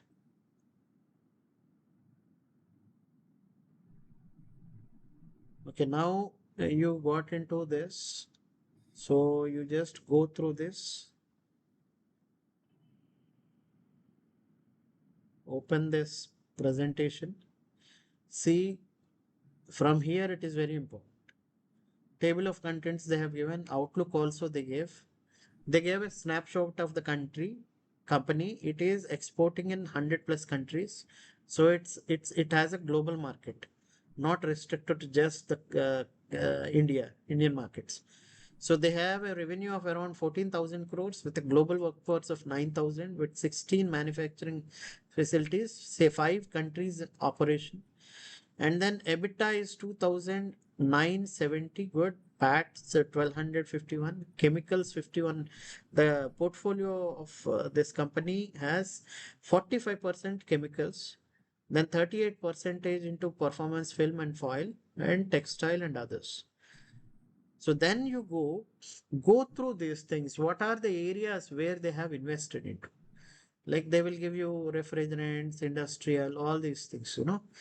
Then from there, once you understand, then from there you can go through some reports related to these individual segments and see where these people are placed and what are their strategies. And here they have given manufacturing facilities where they are and which countries they are into.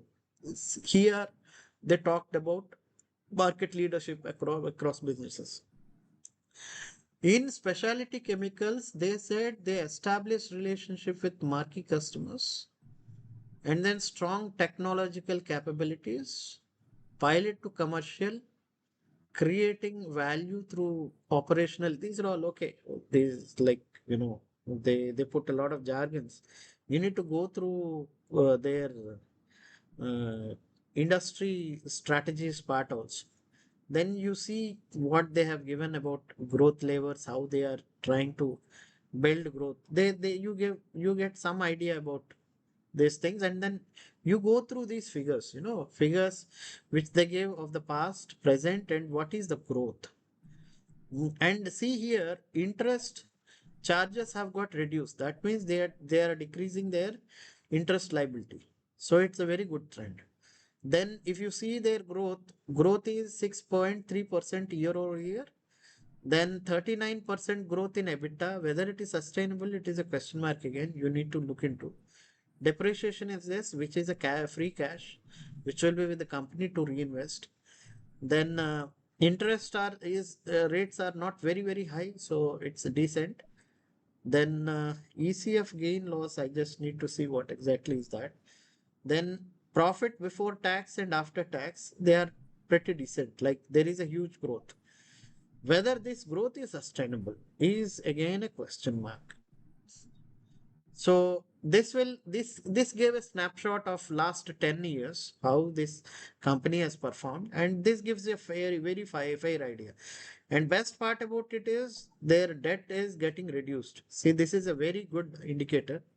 Then EBITDA margins is between 17 percentage to 26 percentage. Although it varied in in this particular 10-year span, but is it cyclical?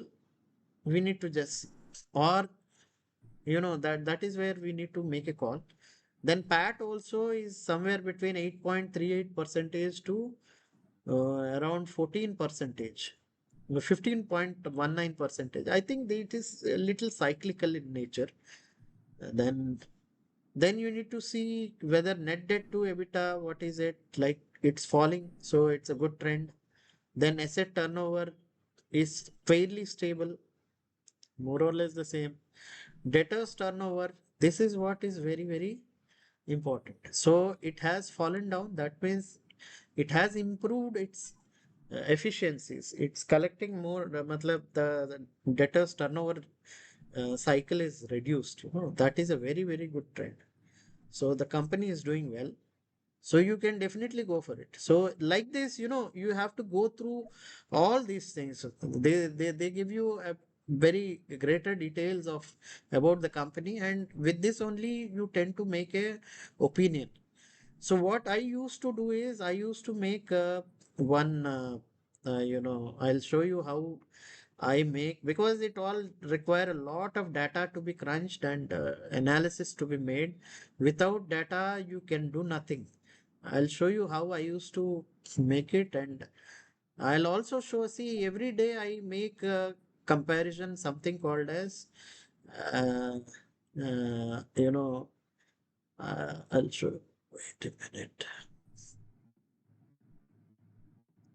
See, in this, I make comparison of companies, intrinsic value calculation, then Indian company, where is that? Companies, this portfolio, stock,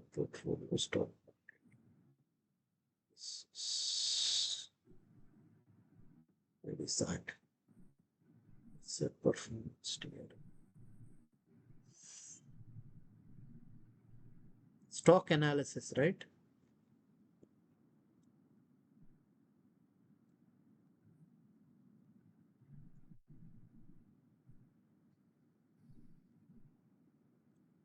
Only after this, I didn't do much.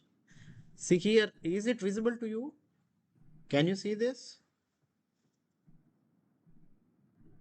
Yes, sir. Visible, sir. Yeah, visible. Should I make it large? Yes, yes, please. See, everybody should make this kind of analysis, otherwise you will fall into soup.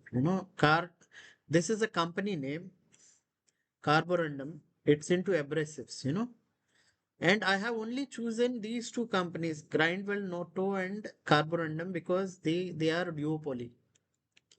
What is the enterprise value? Then the market value. What is the discount at which I am getting? Discount ratio also I have put, right? Hindustan Aeronautics, then Bharat Electronics. I like this. Then I put the current. This is old analysis, not today's. Okay. It was some 1 year ago's analysis. Then what is the sales, net profit, debt equity ratio, ROCE, ROE, 24-week high, 52, sorry, 52-week high, low, 1 year performance. Performance means in 1 year how much it has grown or it reduced. Then whether they got 10% growth minimum every year, right? So I have made an analysis mostly. Then yes means they are consistently growing. So then I have given in last 10 years, are they into profits or not? If the company is yes, then only I'll pick. Then whether the company's CFO, means the cash from operations minus cash flows into investments. One is operation, one is investment. If it is greater than 0, that means positive or not. If it is positive, then I'll pick up. So what is the dividend payout ratio? How much out of 100 percentage, how much is being paid as a dividend? Cash, how much they have retained? Then like that, and what is the PBIT margin and net profit margin? And finally, I give remarks as whether it's as I said, it's a duopoly, Murgappa group, then it is a duopoly, Saint Gobain group. So this is how I make an analysis. So you also, if at all possible, you should also make such kind of analysis. Then you will pick right kind of companies. Otherwise, what happens is we tend to make a lot of mistakes. I made it for, see, how many companies? 73 company till date. Still work in progress. It's not that it is complete. It's a work in progress. So what I do is I pick only these stocks which I have, which entered into my list. Here I put it as government guaranteed monopoly, Hindustan Aeronautics, Bharat Electronics. So I'll definitely put money into it because they are monopolies. I will never leave any company which is a monopoly. So you should invest into monopolies, right? Monopolies will thrive irrespective of the market conditions. Only they give you returns. Any segment where there is a huge amount of what do you call competition, you will never succeed. Okay, this is one. Another thing which I daily basis I do is called something called as stock alpha. Alpha means am I beating the market? Whether whatever I am doing, is it beating the market? This is what I do. I'll just see from when I have started doing it. From 8/4/2024. What is my portfolio value? What is my portfolio gain on that particular date? And portfolio gain percentage. How much percentage I gained on that day? Then Sensex, what is the Sensex value? Sensex gain, right? Then Nifty value, Nifty gain, CNX mid cap. Now I have previously it used to be BSE small cap. Now that indices is not there anymore. So I shifted to BSE small cap 250.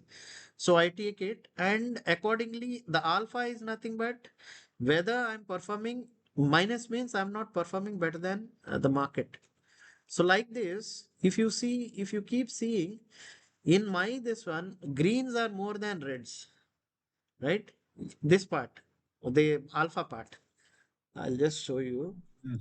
This 4 is the alpha part. Okay. So I am performing better than the market. Why?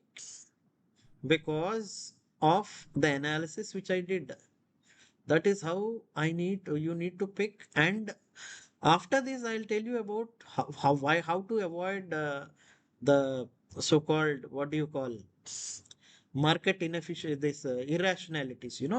See, if you see, mostly you find it to be green. More greens are more than reds. Okay, you understood? Yes. So now this is it. Then what I do is I do portfolio analysis. Only this is separate. Whether my portfolio is positive or negative. So even today it is 14.3 percentage, 30. I can still take the hit. Okay. And with the increase, see, it went even in the worst stage also. Worst stage, of course, today now it is very worst. I never booked any loss in my entire matlab, till from the beginning till date. The beginning I started on 10/2/2025 when the markets are falling. When they are falling, my profitability was still the worst is 0.69 percentage. This is the worst. That's on 3/3/2025. So from then, with every worst, the market, the more worst it becomes, the more better my performance. Reason being, I am applying those principles whereby, see, even today's market conditions are as bad as that days, Still, my even in the worst scenario, it was 10.50. In the past, it was 0.69. So I have made up because of the decisions which I take, how I look at the markets, right? This is what you all have to do. This is my Indian stocks. There is like a mutual fund, I'll show you. Mutual fund, I am also tracking. I removed all the money from mutual fund except for 44,000. Today, my profit is just uh,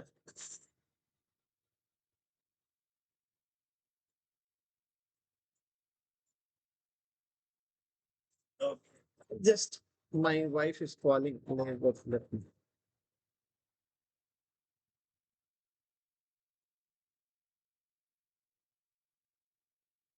Okay, now you got it. Hello. See, am I audible? Yes, yes, yes, fully Okay. audible.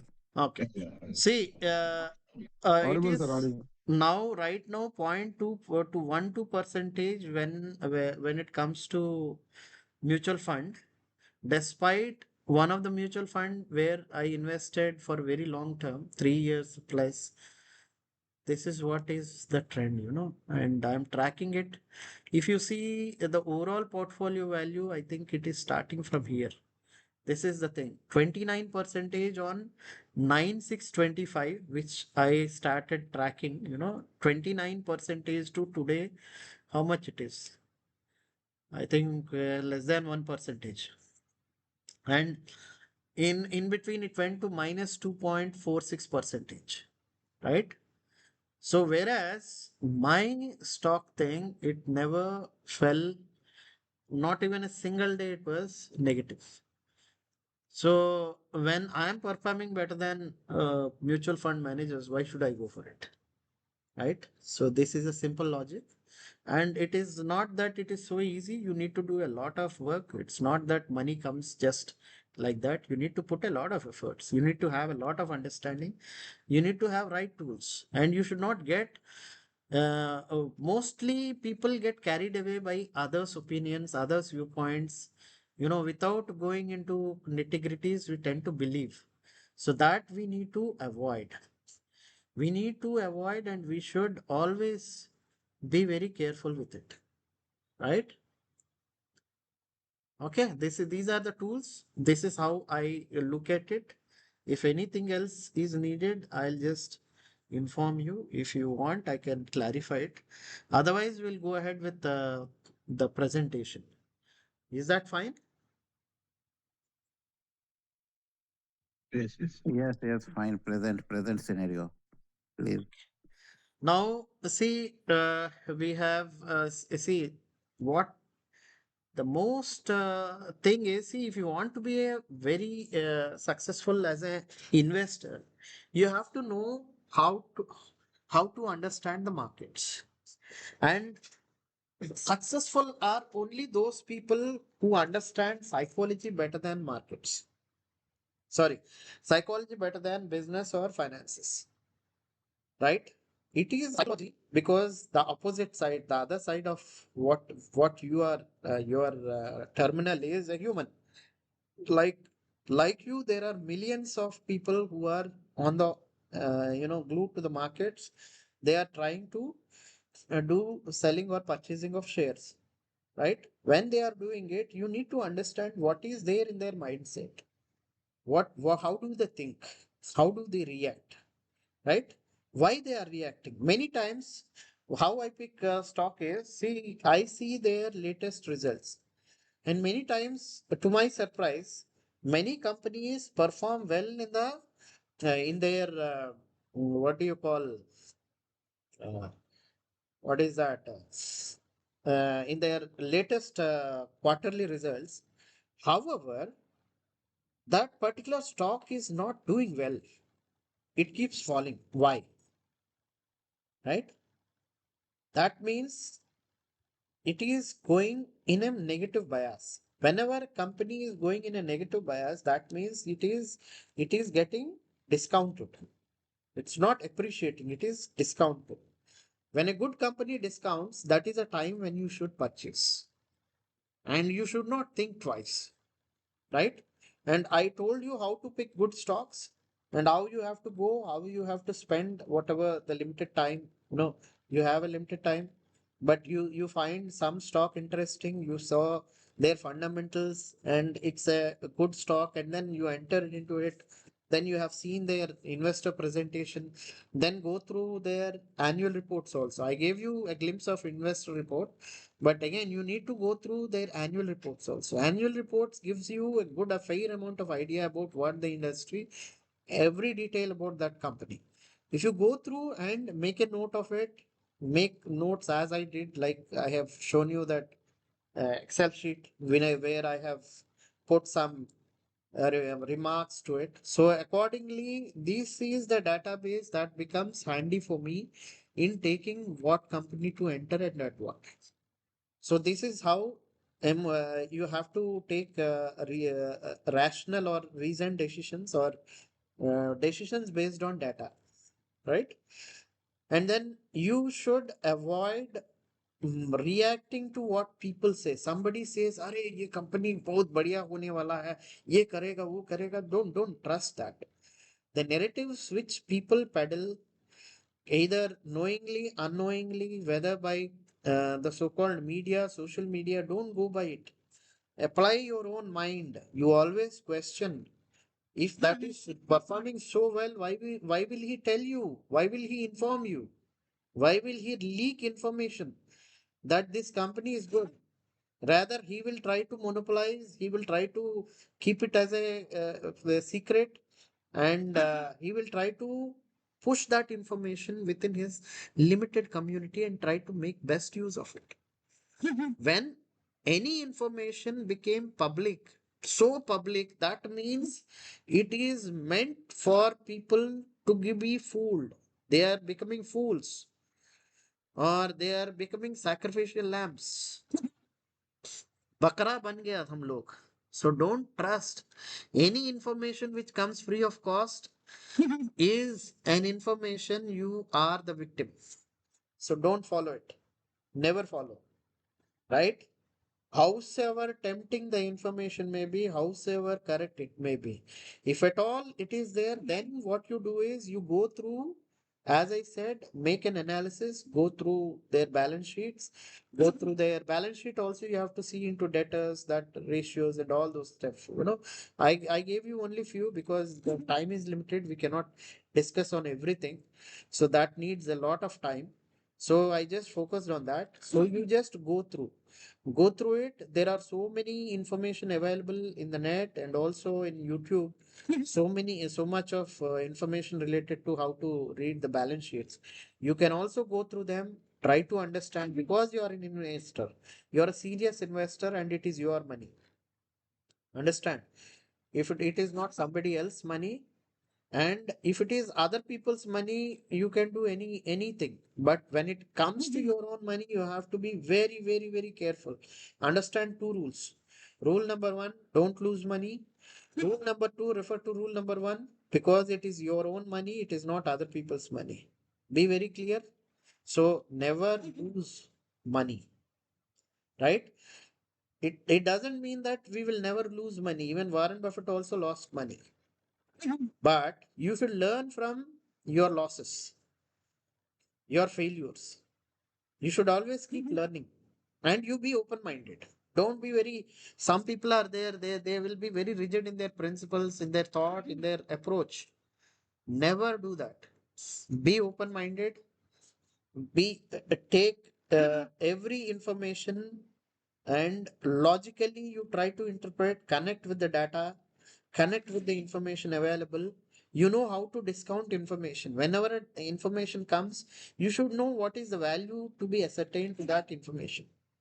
If you don't know, then it's very difficult. Like, you'll land up into losses. So the next is, there is one gentleman by name Richard Thaler. He is a pioneer in behavioral finance. I have printed a lot of literature of his. I'm yet to go through, but yeah, some of his the principles, whatever is found in so many books. So we will have a little bit of what are those kind of irrationalities which we generally, you know, unknowingly, we become victim of it, right?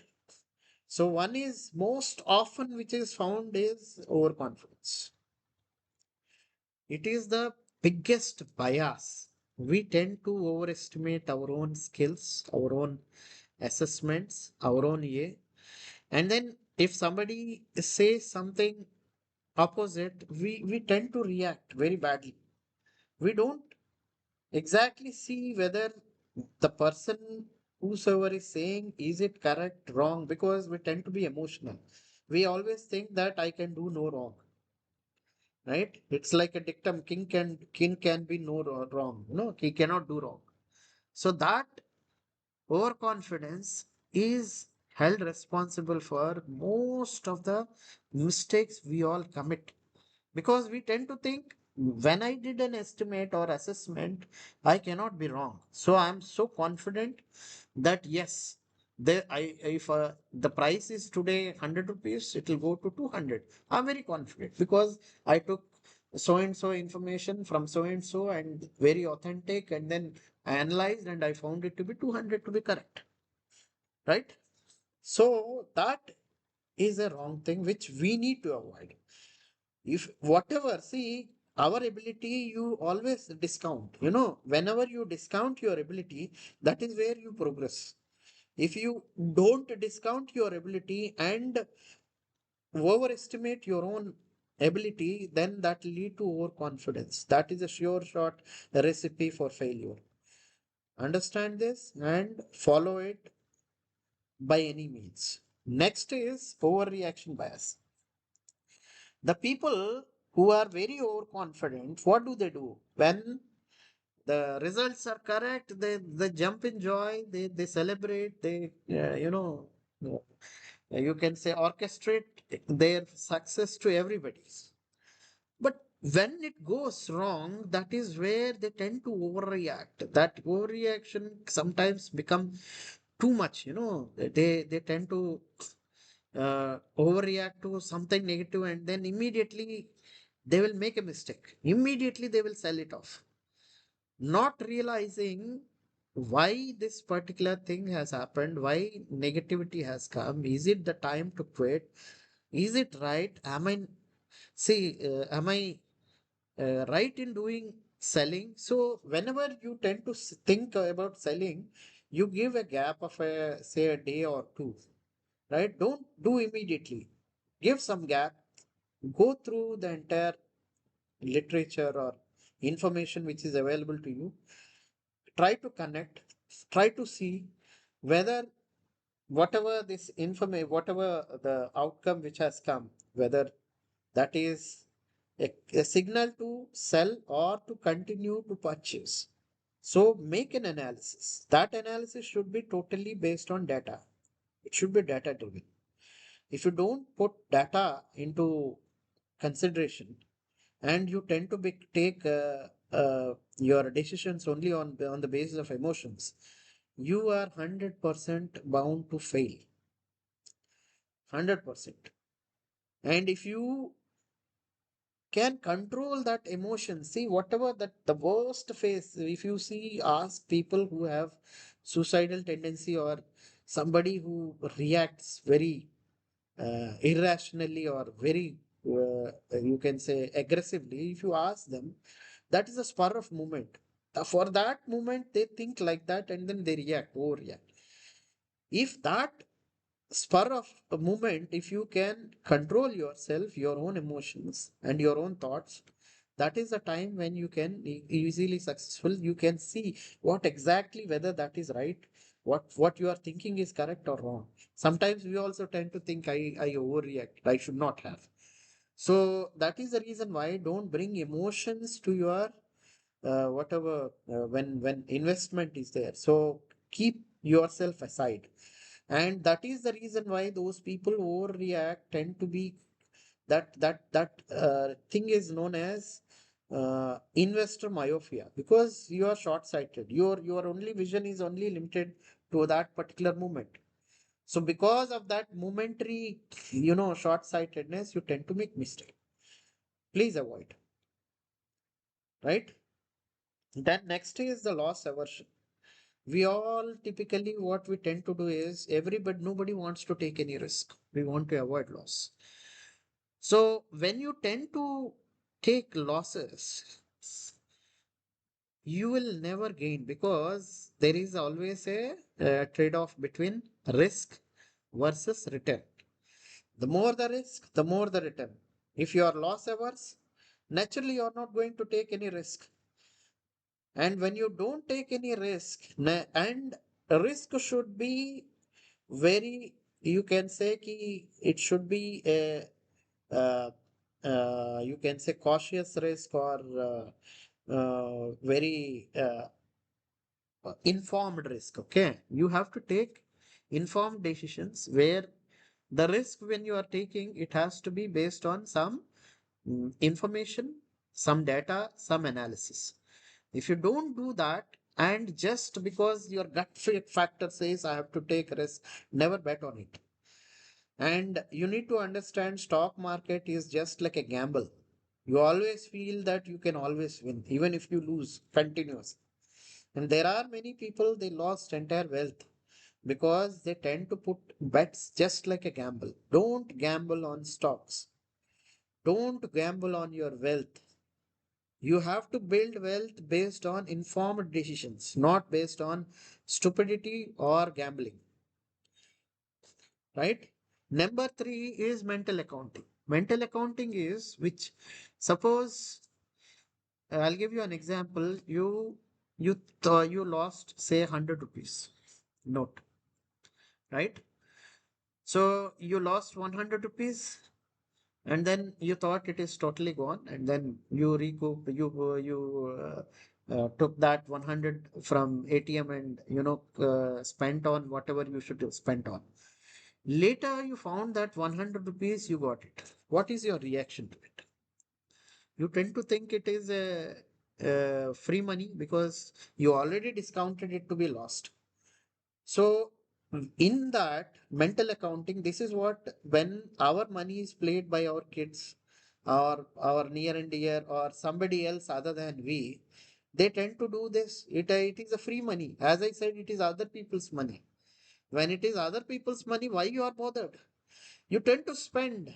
You tend to do every kind of experiment, because you don't lose anything. So this is one more bias, right? You need to understand this and ensure your money is played only by you, not by somebody else.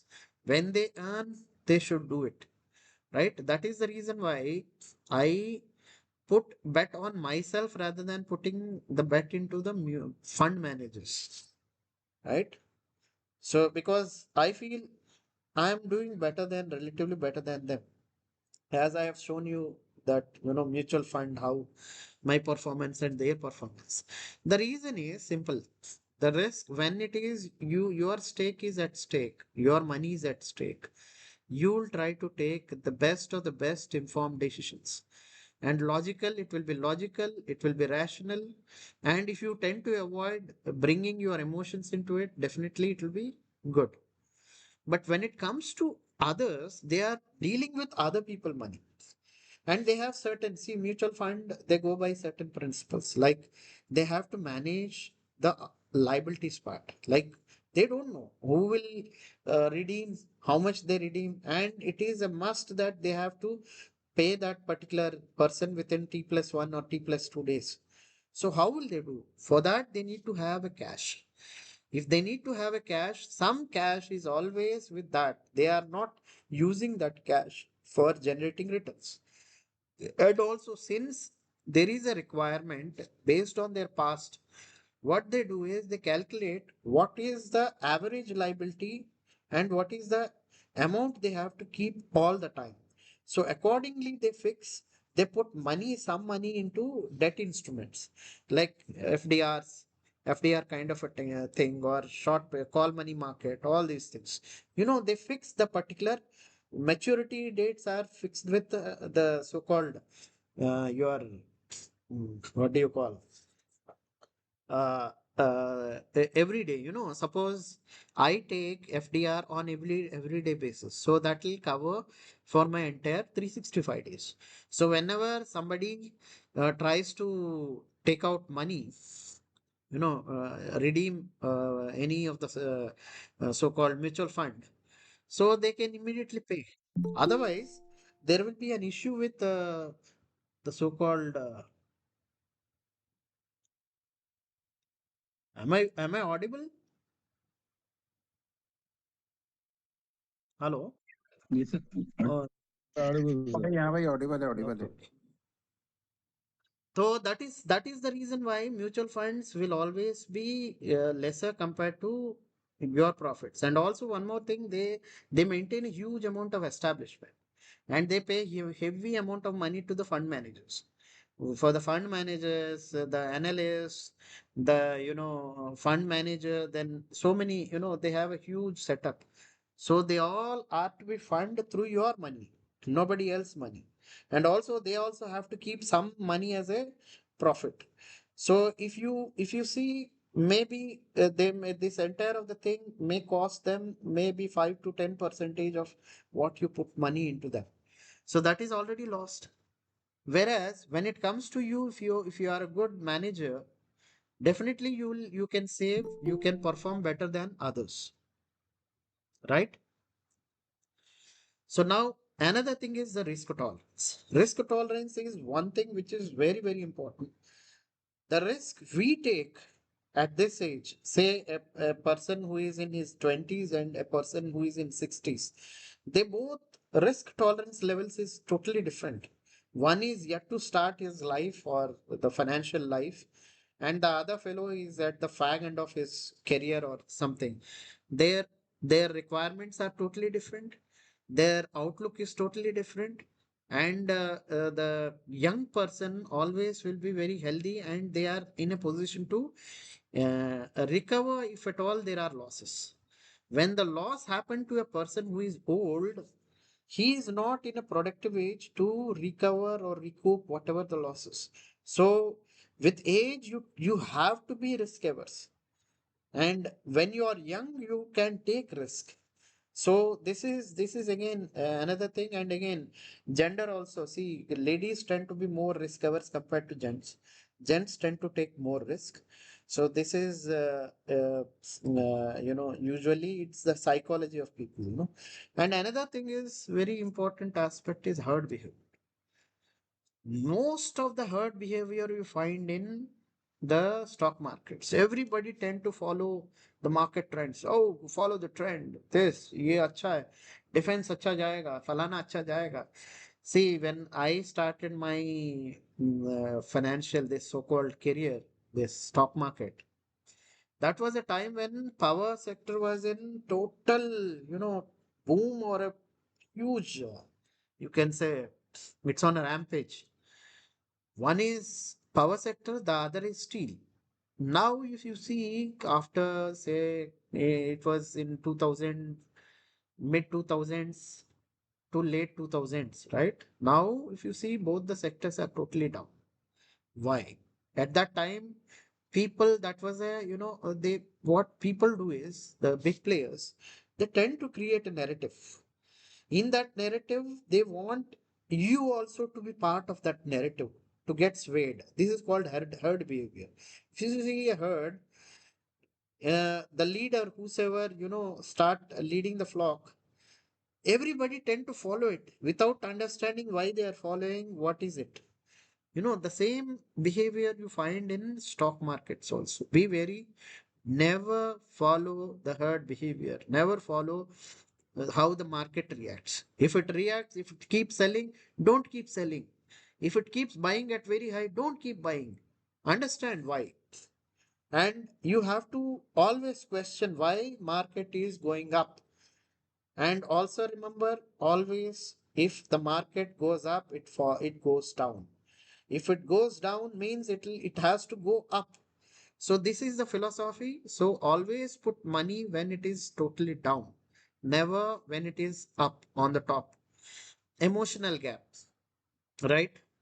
See, when we are strained or angry, as I said in the past, or too excited, that is a time when our decision rational, the cognitive ability of yours will be totally clouded. You are not in a position to take a right decision because of the emotions. Emotions will totally clog your thinking capacity. So avoid it. Anchoring is another thing, like suppose a person is there, as I said in the past also, with a particular fixed notions, fixed views, fixed ideas. So what they tend to do, they don't take into consideration the changes. See, changes are very dynamic. In the market, there are so many forces, so much of dynamism. Unless you understand the dynamism and dynamics and dynamic forces, you cannot be successful. If you are anchored to a particular thing, philosophy with a budget, I'm 100% sure you are bound to make huge amount of losses. And keep yourself away from this bias also. Then something, self attribution, we tend to attribute too much, about our own knowledge, skill. We tend to underestimate others. And this is also one thing which is a very high bias and it will definitely lead to your failure. So please avoid it. The next bias is a confirmation bias, which we all attribute someday or the other. See, nobody is an exception. Confirmation bias is a very, very excellent, psychological term. You know, we always make a hypothesis. We are humans, right? We always tend to put a hypothesis. So, suppose, for example, say you fell in love with a particular girl. Okay. So many people say so many bad things about her, but because you are in love with her, you tend to ignore all those things. Even one positive thing you see, yes, you say ki you attribute all goodness, all kindness, all greatness to her. So this is called as confirmation bias. When we tend to make use like this, how it is used in our what do you call stock market. Suppose you have a perception. Say Reliance, you assume that Reliance is going to go from 2200 levels to 3000. You got some positive news. There are hundreds of negative news about it. You totally ignored. There are two, three positive news which came and which said ki it is bound to grow, right? So you tend to totally subscribe to those views and try to take a decision, and you put bets at 2200 and later it falls down to say 1800 or 1600. So whom to be blamed? It is the confirmation bias within you is to be blamed. So don't make any confirmation biases. See, dispassionately see how many are positive, how many are negative, what are the negatives, why they are negative, why this is positive, how far the positive is up. See, this objective assessment you have to make. If you don't make an objective assessment and you become highly emotional or subjective, your money is going to drain. So don't make yourself lose your own money. Then the next bias is a experiential bias or a recency bias. Suppose you have experienced a certain thing, right? Like a COVID crisis or something, and you always tend to have a gloomy picture. Array, I have seen this. I don't trust this stock market. It is always going to be crashed. There are people who will say, attribute whatever the recency bias, whatever they have seen, they have experienced. That biases will creep into our mind and that will drag you down. That will not let you to take right decisions. So you avoid this also. You avoid that and dispassionately look at things, take more information, look into it, make connections, read the dots, and try to. It's a jigsaw puzzle, how you try to put everything, all the small pieces together, and finally find out a particular the overall figure or you know, so you have to solve it. For that, you need to have a analytical tools backed by data. Then loss aversion, which we have already discussed. Familiarity bias, as I said, I am familiar with a particular thing. So I am very sure, damn sure this will go up. So for example, you know, those so-called uh, S&P 500, it is a very broad market, you know, broad market versus equity mutual fund investors. Like they found a huge difference in the market in terms of performance, because these equity managers, they tend to be familiar with the particular areas, and they tend to invest into that areas where they are very familiar with, and they avoid all those spaces and areas where they are not good at. And that is where, because they are very familiar with a particular thing, they tend to not outperform the market is much broader, right? And you need to go through all the segments, understand, try to understand. Wherever you find that you can't and don't understand, better you avoid. Don't go into, because as I said, zone of competency or circle of competence, if it is beyond your circle of competence and understanding, better avoid. Don't go in. A known devil is better than an unknown angel. So fear of regret. You always say that FOMO thing, you know, many people say, keep saying, oh, I missed that last time, I missed the bus, this time I should not miss. So you tend to put money without making any kind of a, you know, proper study. And then finally you end up into losses, right? Then there is something called as a prospect theory and loss aversion. You know, we tend to be very risk averse and tend to uh, put only where, you know, people find comfort, and then we are happy with whatever the little profits we are trying to gain, and then ultimately we may lose a bigger uh, return when we fail to take advantage of whatever the opportunity market gives. Then there is anchoring bias. I think we have already discussed about it, and even overreacting, underreacting. Overreacting we have discussed, underreacting. Like we don't react to a very negative news, the falling thing we kept on, like as I said, you know, Peter Lynch, who said, we tend to book profits from the profitable companies, whereas the loss making companies, we tend to wait till they become profitable, and we don't react in the right time, and our losses will keep falling off, right? In order to arrest, if you see these days trading, algo trading or algorithmical trading, where the sophisticated softwares are used, they have something called as that stop loss. You know, many people say, okay, they determine I cannot go for anything beyond 10% loss, so they apply the stop loss and then they sell it. That is also a wrong principle, because see, if you have a stock within your portfolio, you tend to know what is that the fall of that particular stock. As I said, in my portfolio, there are around 350 stocks, not less. So, those 350 stocks are the information that feed me for my future decision making. And every day, whenever the markets go the open, what I do is I put a trigger of the loss making ones, the descending, you know, ascending one. Like I put the least to highest. So I only go through, maybe I am also again biased. I will only go through the top loss making companies only, and I don't go to the bottom. But still, if you see in terms of performance, I'm okay. I'm still doing better. So I wish you also should follow such kind of principles, so that you get, you know, take right calls. And there is investor overconfidence many times, which we observe. I think this is also almost similar to what we have discussed again.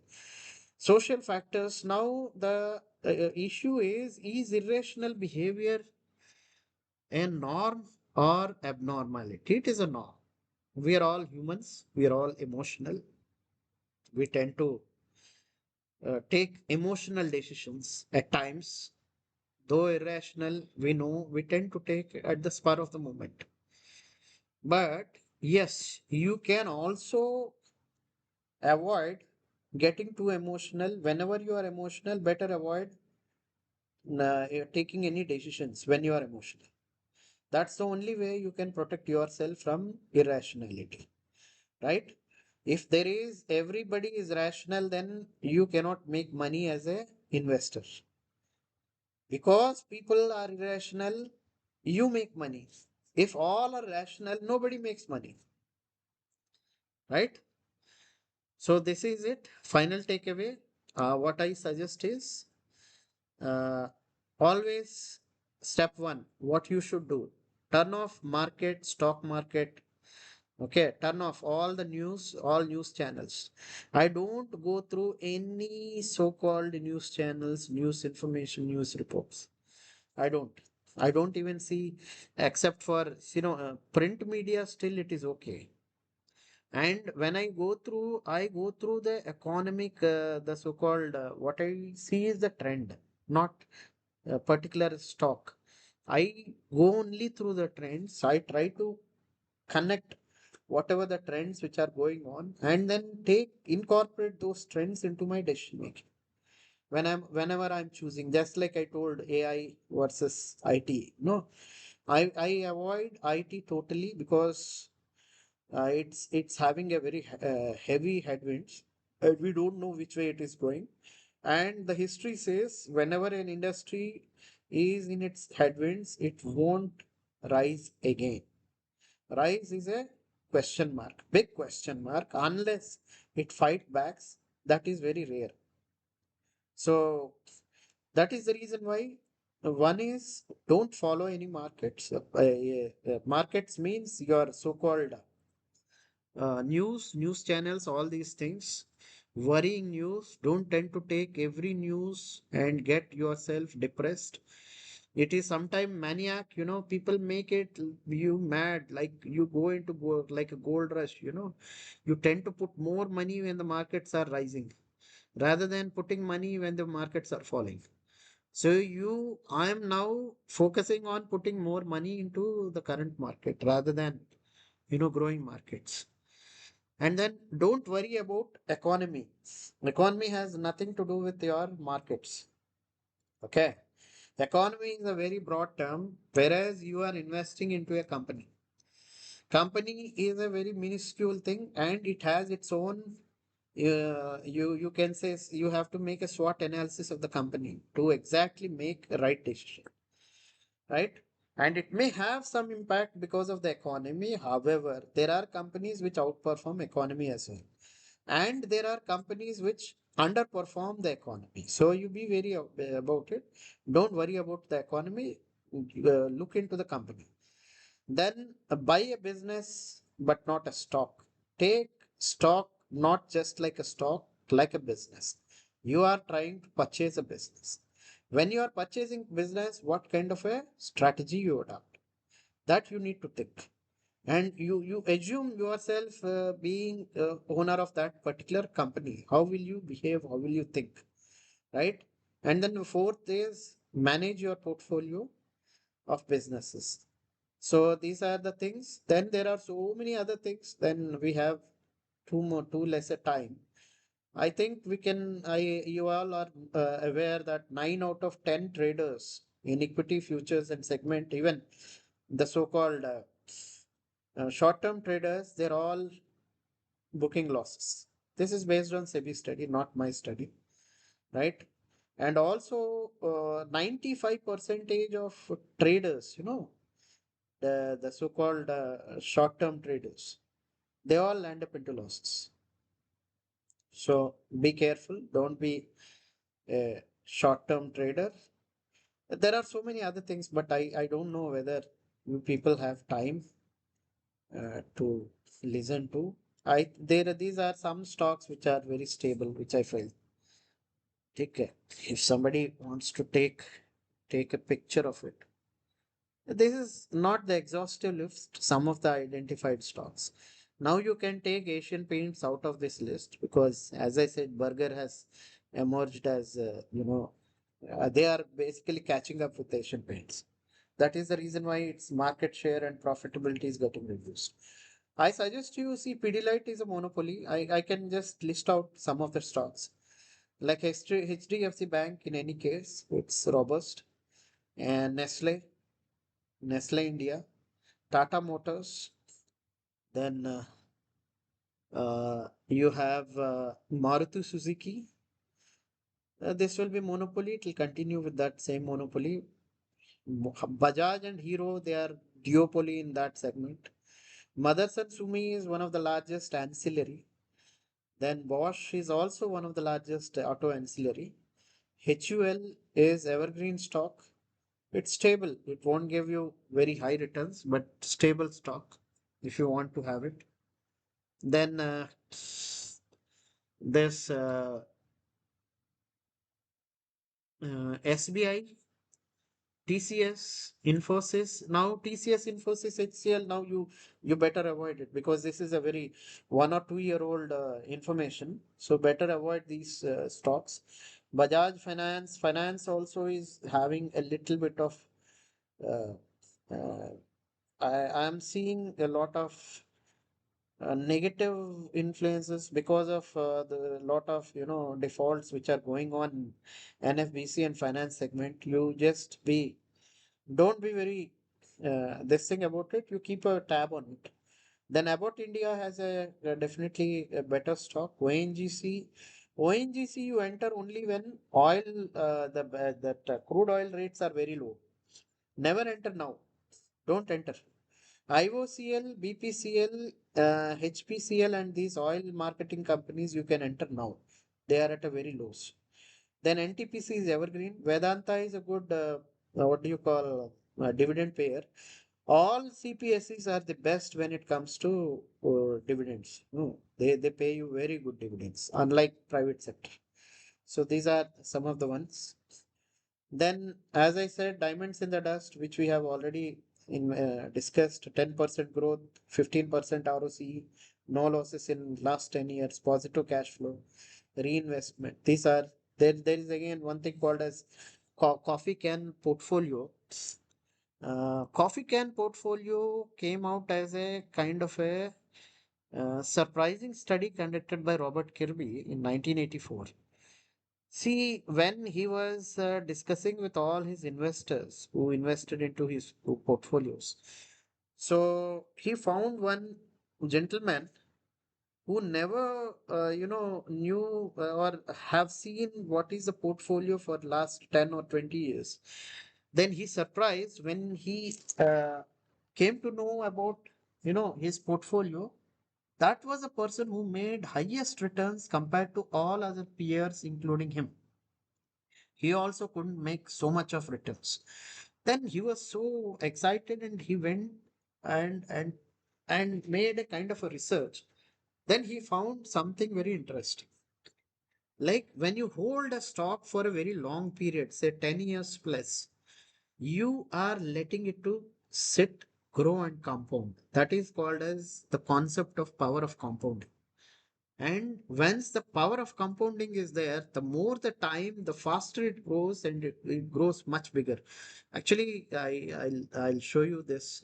So for example, like say a coffee can portfolio. If you invest say 1 lakh rupees, it may become 1 crore in 2032 because of the power of compounding, right? And for that you need to identify the right kind of businesses, and then that's a totally a different kind of a thing. And again, never fall into ulip trap. Ulips also don't give you, there are so many hidden costs, then transaction fees are high, then annual charges will be there, compounding will be lesser. As I said, because they are bound by certain rules made by SEBI and RBI. They cannot put the entire money into uh, equity, and they don't give enough time and space to grow. So the better is if you do your own investment. And you have to have, as I said, if you have a knack of picking up and if you do proper study, definitely your wealth will grow, right? And real estate, never invest unless it is for your own home, and don't own more than one. If you own more than one, see, I busted this particular thing also in my first video, which I have, I think you can see in my YouTube channel also. So real estate hardly grew by 5% in last 10 to 20 years. So better not go into it. It's a your entire life savings is put into it. Along with that, you have to take so much loans and EMIs.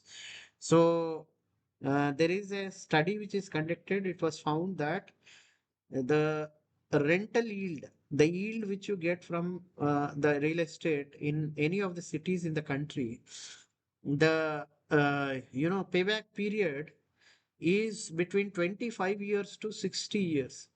25 in case of Vadodara and 60 years in case of Vizag. So I don't suggest any of you people to put money into real estate, and it won't grow because they are how many people can afford to buy a very expensive piece of real estate? It's easy to buy, very difficult to sell. So better don't fall into the trap, and don't think that it'll, like, 80s and 90s, the good days are ahead. Those were the days when the people who have invested into real estate, they took it at a dirt cheap price. So now it is highly expensive, over, you can say overvalued. See, any investment should yield rent. Rent is nothing but the yield per annum. The yield per annum of real estate is very, very, very low in India. Don't invest into it and fall for it, right? And then small caps are one areas where they generally outperform, but it is very risky. You need to do a lot of research. Don't, unless you are very good at the research and your understanding is good, don't never enter into this segment. Then this is one, coffee can portfolio, how they performed over a period of time. They generally give you very good compounded return as a whole compared to the normal thing. That for that you need to do a lot of research. You have to identify 5 10 companies. Last 10 years you take it into criteria and consideration. See, ROC is more than 15 percentage, and that growth is minimum 10 percentage, and they don't had any kind of a losses in last 10 years, and it is a good company to go with, and check the industry also in which it is working. So mutual fund we have discussed. Then finally, what kind of a portfolio you need to have? This is what is the question. No, though it is not an ideal, but just I'm giving you. It all depends on the comfort which you develop and you have. Large cap, 20% you can allocate, and it may give post-tax return of 15%. Multi-cap coffee can portfolio, which I said, you need to, the criteria I told you just now, so that you can put 20 percentage, that may give 20% return. Then mid cap is very, again very dicey, but when the mid cap values just like now, now it is very undervalued. Identify good quality mid cap which has fallen by a good amount of say 50 60 percentage, and it is a growing company and it is into a good industry. So you pick up such kind of a thing, that will give you around 18 percentage rate of returns. Then you're on a clean and good portfolio. That means these are the companies which are not, something which are dubious or having very high political connections. So these are the companies which grow on their own, having very good reputation and very clean balance sheets. So such kind of companies, if you can identify, they give you 22% on an average returns. This is not that, it's guaranteed. This is based on studies which are conducted. Then always have for short term, you need to have, as I said, Debt should always be there. Everybody should have some amount of money that you put some 15 percentage you allocate, which may give you some say 7 8 percentage. This is older one when the interest rates are high. So now it may be 6.8 percentage or so. So this is what in nutshell how you have to plan your portfolio. And then if anything is there, you can ask me now, so that another 10 minutes we can talk and then we can close this. Any questions?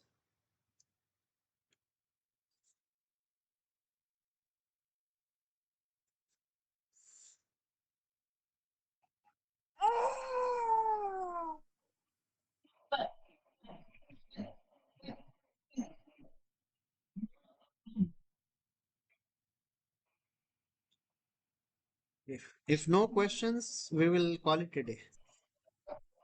Sir thank you sir. Actually questions तो कुछ नहीं है अभी, तो इसके लिए हम लोगों को थोड़ा समझने के लिए बहुत सारा टाइम लगेगा। एट द सेम टाइम आप इतना टाइम लेके आप इतना टाइम लेके हम लोगों को इतना नॉलेज दिया है, ये बहुत बड़ा बात है। Thank you very much for, आपको बहुत धन्यवाद है।